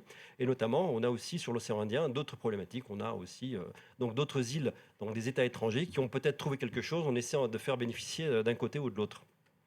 Et donc, comme le disait l'entrepreneur polynésien, il faut innover pour survivre. Et effectivement, on essaie d'innover dans nos méthodes de travail. Donc, on a décentralisé. On essaie d'apporter de l'innovation. Donc là, on a parlé tout à l'heure de projets financés par la Banque des Territoires, la Caisse des dépôts. Donc, effectivement, sur le data center de Mayotte, on a contribué à un financement. Sur Yanawasai, je me rappelle très bien en 2017, quand Dave Drelin était encore en activité et il a commencé à nous contacter. Donc on l'a appuyé pendant 3-4 ans pour structurer son projet. On lui a dit non, on ne peut pas y aller tout seul. Il faut aller chercher un autre partenaire financier. Par contre, là, il vous faut peut-être un peu de fonds propres. Allez voir d'autres acteurs de la fonds propres. Donc on les mettait en contact. Donc on prend tous les projets qui arrivent. Donc parfois on est un peu plus compliqué que les autres acteurs privés. Mais je dirais que l'opportunité qu'on peut vous donner, c'est d'essayer de structurer le projet. On va vous dire, oui, mais là, quels sont vos engagements sur le climat? Quels sont vos engagements sur la réduction de l'empreinte carbone? Donc, on va être exigeant de ce point de vue-là, mais on va essayer de vous accompagner la façon la plus optimale pour vous, de manière à ce que votre projet soit bancable. Parce que concrètement, si à l'époque, on était une banque commerciale, le projet OSA, il ne serait pas fait. Mais on l'a dit, on s'est dit... Alors, la petite anecdote, c'est que je venais de terminer la série Guyane. Donc pour ceux qui connaissent ça. Et quand je l'ai vu arriver avec ce projet, je me suis dit quand même c'est bizarre. On essaie donc de trouver les moyens de rendre tous ces projets qui nous paraissent innovants. Et souvent en fait les innovations viennent de l'outre-mer parce qu'il y a tellement de problèmes. On a dit pour innover, il faut survivre pour innover. À chaque fois que des problématiques sur le climat se posent, on s'aperçoit que, tiens, en Guadeloupe, Martinique, ils ont développé quelque chose de particulier. Les entreprises ont trouvé un moyen, soit de baisser l'éolienne, mais il y a 20 ans déjà, donc pourquoi ne pas le développer ailleurs? Ou alors des situations, des microalgues en Guyane, on s'aperçoit qu'il y a une ressource, une richesse, et puis il y a aussi Marina Royer en Guyane qui développe aussi des produits autour de la forêt. Donc, quand on met bout à bout toutes ces innovations, je ne parle pas de la recherche, l'Institut Pasteur qui développe aussi toutes les maladies tropicales, ils sont quand même en amont de toutes ces maladies-là, qui permettent aussi de montrer que l'outre-mer, c'est quand même plutôt une force, en fait, quand on met tout ça en phase. Et de notre côté, ce qu'on essaie de faire, donc, c'est accompagner les collectivités. Quand ils nous présentent des projets, on essaie en fait de bonifier les prêts, comme le fait la Banque des Territoires, quand il y a une empreinte carbone qui est diminuée. Et pour les acteurs du secteur privé, on va les accompagner par cette structuration financière où on peut financer un hôtel, mais on ne va pas financer n'importe quel hôtel. On va lui demander d'avoir une certification, on va lui demander de recycler son eau, on va lui demander de mettre des panneaux solaires, on va lui demander d'utiliser du bois. Donc on va être plus pénible, c'est sûr. Mais le projet, à la fin, je pense que tout le monde est content de le faire. Parce qu'il ne s'agit pas de couler du béton pour couler du béton, il s'agit de faire quelque chose qui soit quelque part durable dans le temps. Et puis parallèlement, avec l'appui du ministère de l'Outre-mer, on a mis en place les Move Outre-mer, qui ont permis de mettre en contact toute une communauté qui voulait aussi des entrepreneurs, des start-upers, des incubateurs, qui souhaitaient aussi en fait inclure ces ODD, mais ne sachant pas comment, ils se mettent en réseau, tiens, moi j'ai cette idée, comment tu la développes, etc. Donc ça a créé des communautés de bassins sur ces 3 bassins, Pacifique, Océan Indien, Atlantique.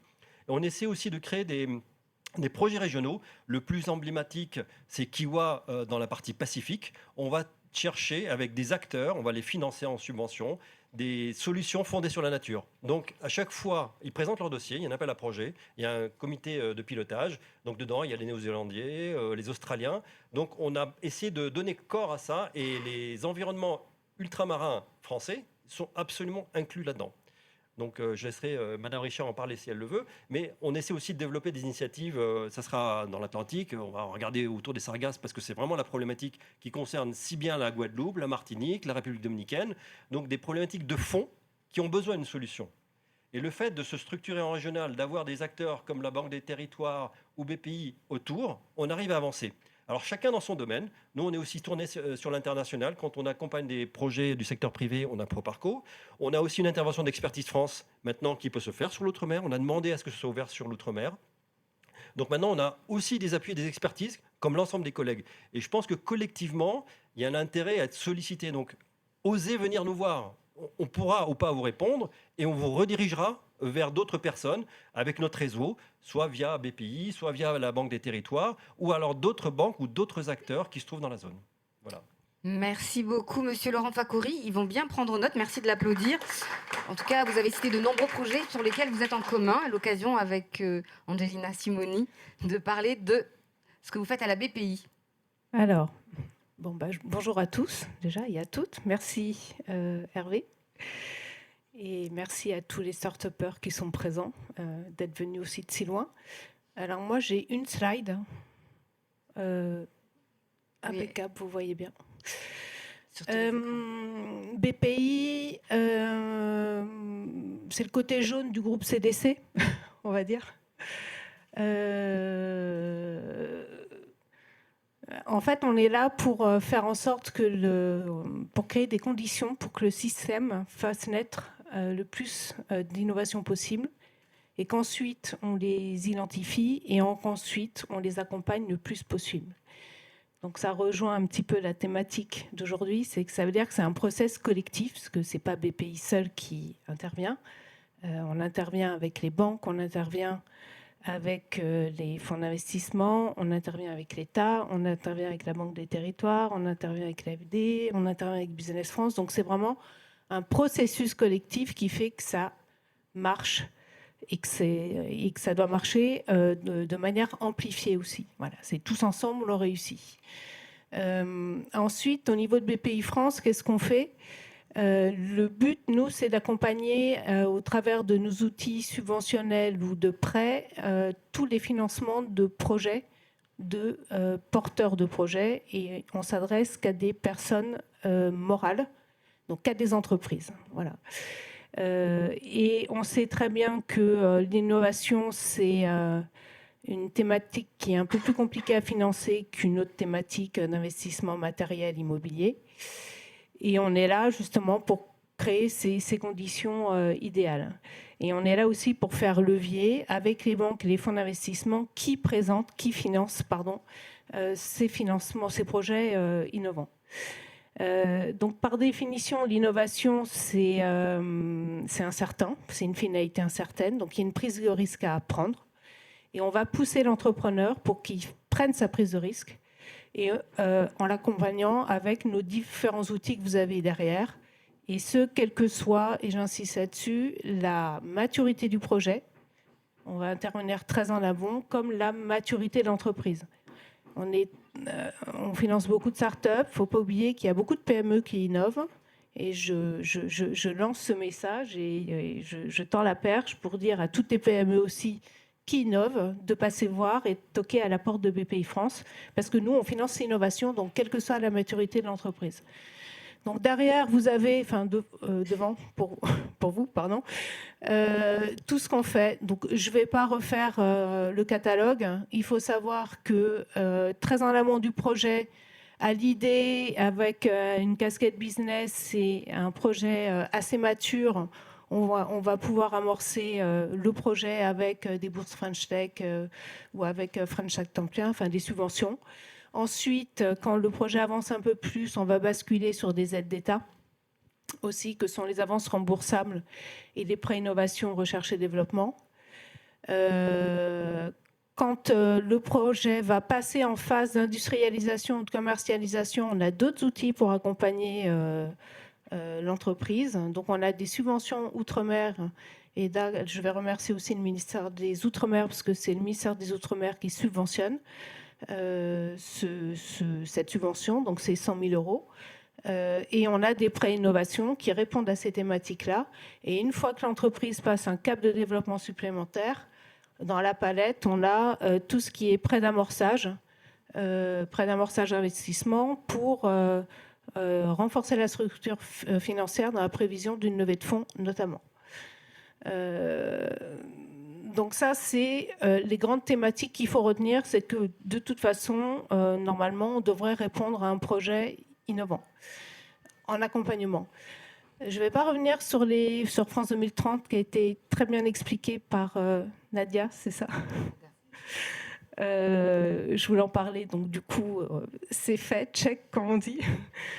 On a un site BPI France où on gère tous les appels à projets aussi, il suffit de se plugger dessus. Et il y a aussi les nationales régionalisées. Régionalisées de mémoire, c'est la Réunion qui a déjà abouti en ce sens.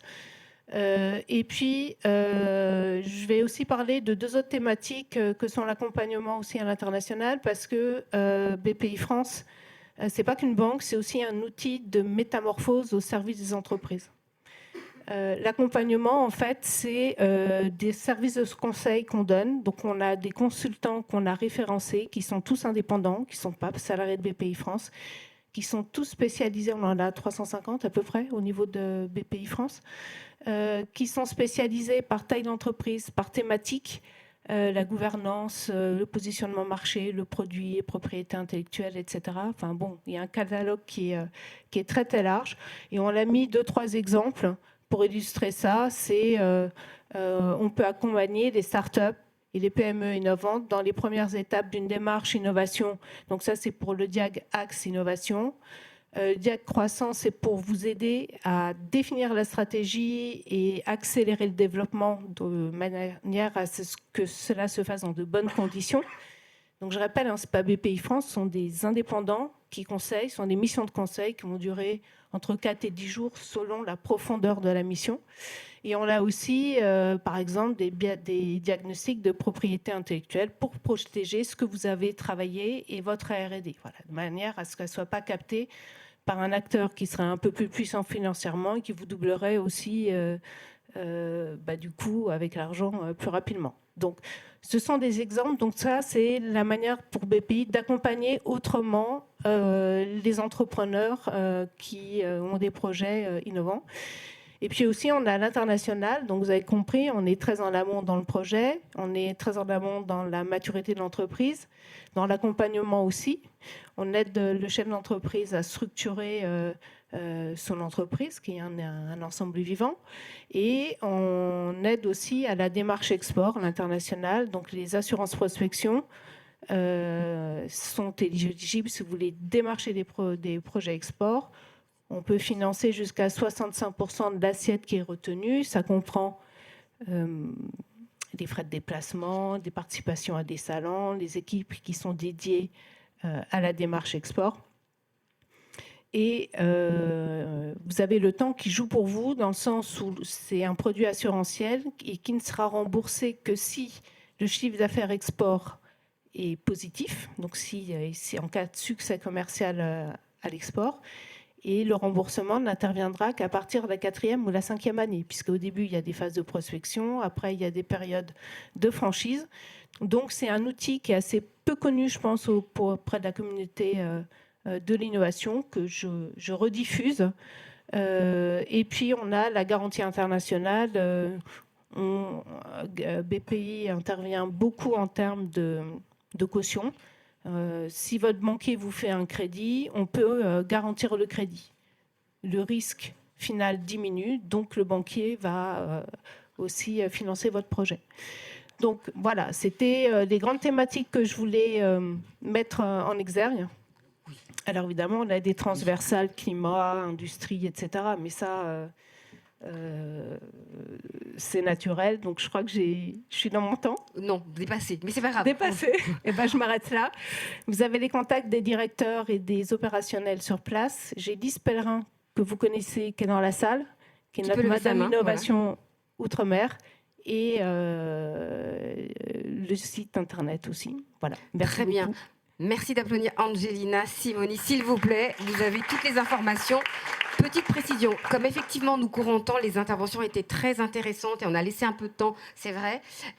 On va attendre quelques minutes l'intervention de Business France. De toute façon, vous accompagnez à l'international, vous aurez l'occasion d'y revenir. Soyez présents et on va donner la parole à la personne qui devait conclure, puisqu'en ce moment, comme vous le savez, l'actualité est chargée avec l'actualité budgétaire, et d'autant plus pour les Outre-mer. Et pour vous accompagner, on va laisser la parole, si vous en êtes d'accord, je la préviens également en direct, à Madame Isabelle Richard, qui travaille au ministère des Outre-mer en charge des politiques publiques, pour le mot de conclusion. Exceptionnellement, on a le mot de conclusion maintenant, qui va nous partager sa vision et peut-être revenir sur quelques outils, si elle le veut bien. Isabelle Richard, vous m'entendez? Bienvenue à vous. Vous m'entendez? Est-ce que vous m'entendez? Oui, bonjour à tous, excusez-moi. Bonjour, je vous remercie et je suis désolée de cette prise de parole un petit peu accélérée. Je tiens à vous saluer tous, à remercier déjà Hervé Tonnerre et la Caisse des dépôts pour son invitation, vous saluer Marie-Christine, saluer l'ensemble des participants, notamment les startups. Et également Daniel Hirsou, s'il est encore présent. Il est présent et vous écoute. Merci beaucoup. Je tenais à vous demander de bien vouloir excuser aussi cette prise de parole à distance. Peut-être que si j'annonce une bonne nouvelle pour les startups, elles me pardonneront cette intervention à distance. Donc je tente ma bonne nouvelle. Je travaillais sur le projet de loi de finances et j'ai la bonne nouvelle aussi d'annoncer que dans ce projet de loi de finances, il y a des dispositions sur la mobilité et nous avons beaucoup tenu, compte tenu de nos relations avec les startups, avec Daniel Hirso, nous commençons à bien connaître les problèmes des startups. Nous avons eu le plaisir de proposer à la Première ministre une mesure en faveur de la mobilité des startups pour la permettre de venir 2 fois par an à des salons ou à des rencontres avec des fonds d'investissement, parce que nous savons que la continuité territoriale, pour elles, c'est primordial et ce n'est pas la même chose de se rendre à Paris quand on habite outre-mer que lorsque l'on habite effectivement en Île-de-France. Merci beaucoup, on peut applaudir cette mesure. Merci beaucoup.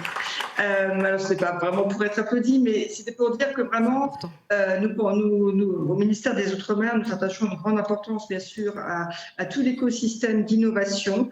Bien sûr, je fais la conclusion de cette table ronde et je voulais dire qu'en faisant le lien avec le ministère des Outre-mer, que depuis 3 ans que j'exerce ces fonctions, j'ai vu vraiment les choses évoluer fortement. Ce qui était des signaux faibles au tout début, l'intérêt pour le financement des startups, l'intérêt pour toute l'innovation. On a eu des démonstrations fabuleuses au tout début avec ces témoignages d'innovation au service de l'économie d'eau, au service de la prévention des accidents climatiques, ce qui montre bien que les Outre-mer sont aux avant-postes, bien sûr, de l'innovation, et j'y reviendrai. Tous ces beaux exemples étaient assez, peut-être pas très visibles. Et là, avec tous les événements autour de l'innovation, heureusement, ces success stories commencent à être bien connus et nous avons de plus en plus de contacts de fonds d'investissement qui veulent investir dans les Outre-mer et de chercheurs aussi du secteur, parce que là, on a beaucoup parlé effectivement du secteur privé, mais le secteur public aussi s'intéresse beaucoup à la recherche outre-mer.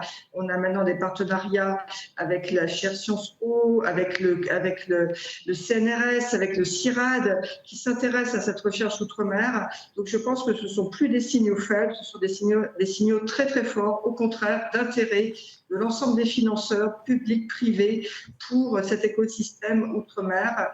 Et donc, on peut qu'encourager ces acteurs.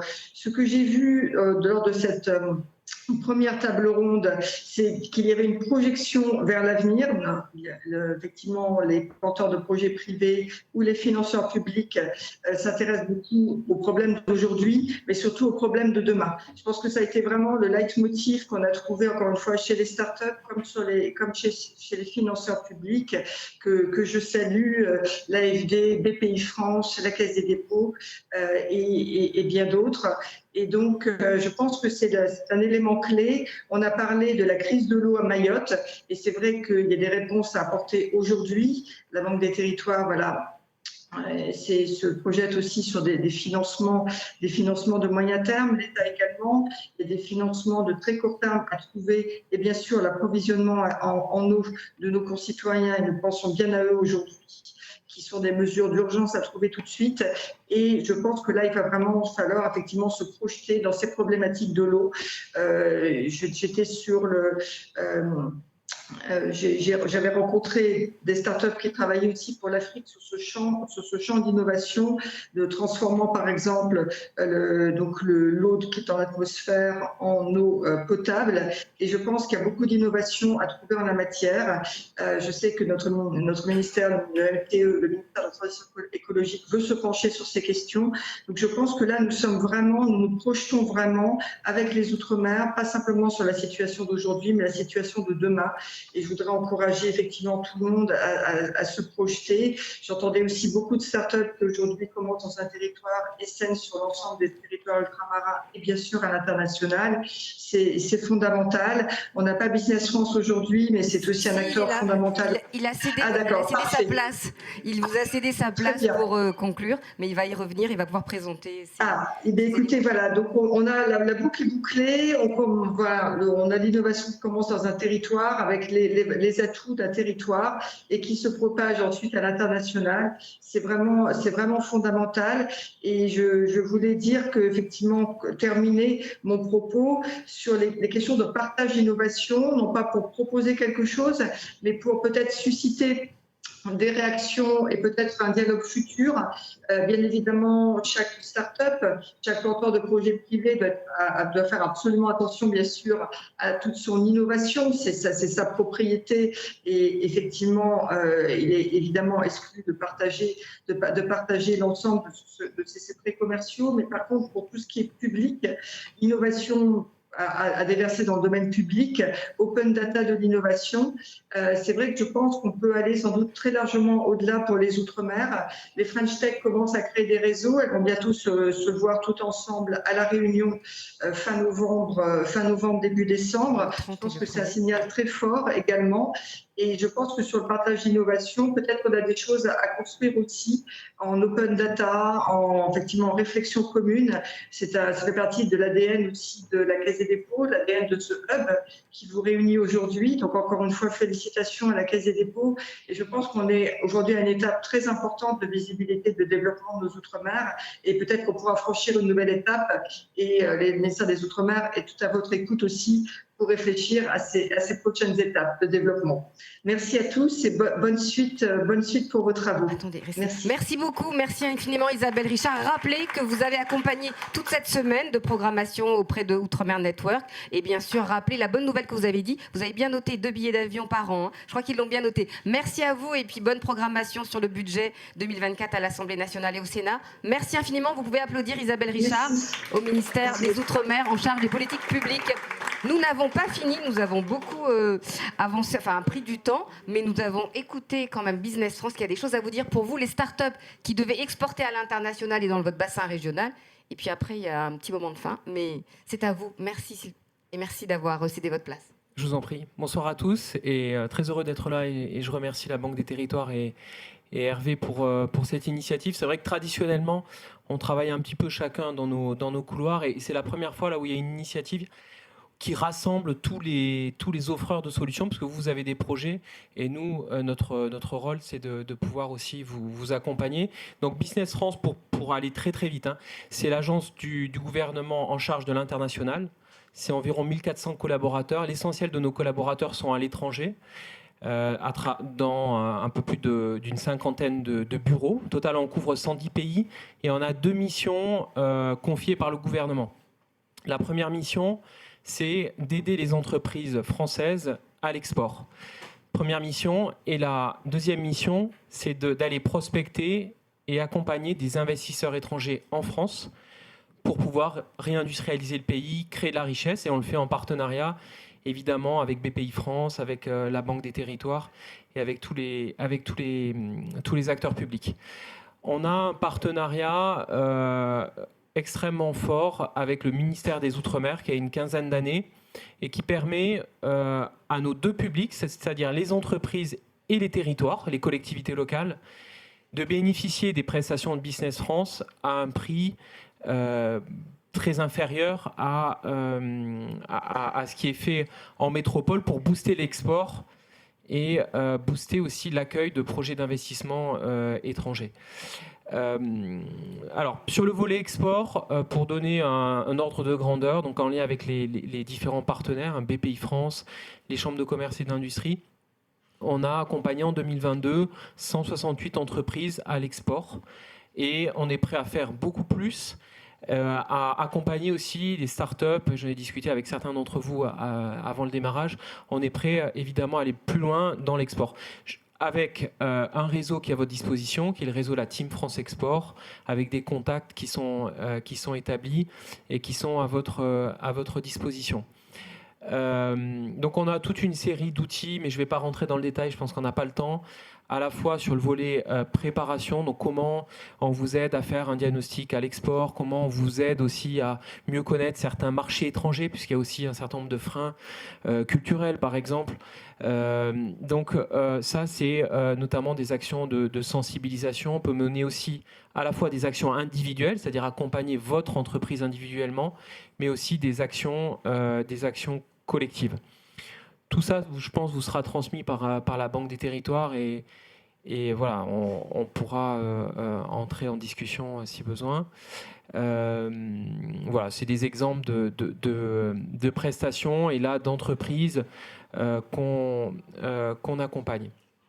Un autre dispositif phare qui est géré par Business France, c'est le VIE. On a fêté il y a quelques jours les 100 000 VIE atteints, donc offrir la possibilité à des jeunes d'aller travailler à l'international et pourquoi pas revenir demain dans les territoires d'origine, donc des jeunes de 18 à 29 ans sur des missions de 6 à 24 mois. C'est un dispositif qui marche très très bien.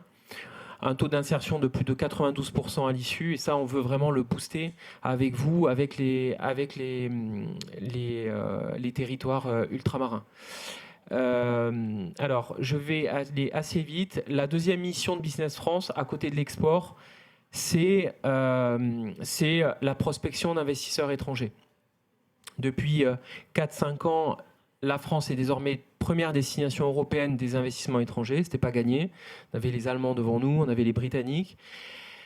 Donc il y a quand même une attractivité retrouvée, pour autant qui ne bénéficie pas de façon équitable à l'ensemble des territoires. Et on pense qu'on peut faire plus dans les territoires ultramarins.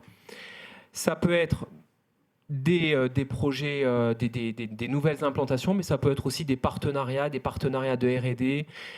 Ça peut être toute une série ça peut prendre des formes très diverses.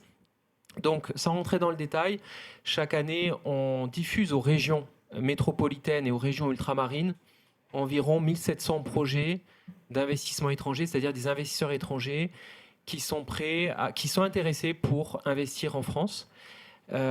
Et donc, nous, notre job, c'est d'aller rencontrer ces investisseurs, d'aller aussi collecter les cahiers des charges qui sont derrière ces projets, et puis ensuite de travailler avec les territoires pour répondre, en fait, parce qu'on est souvent en concurrence avec d'autres pays, soit pays européens ou sur vos zones.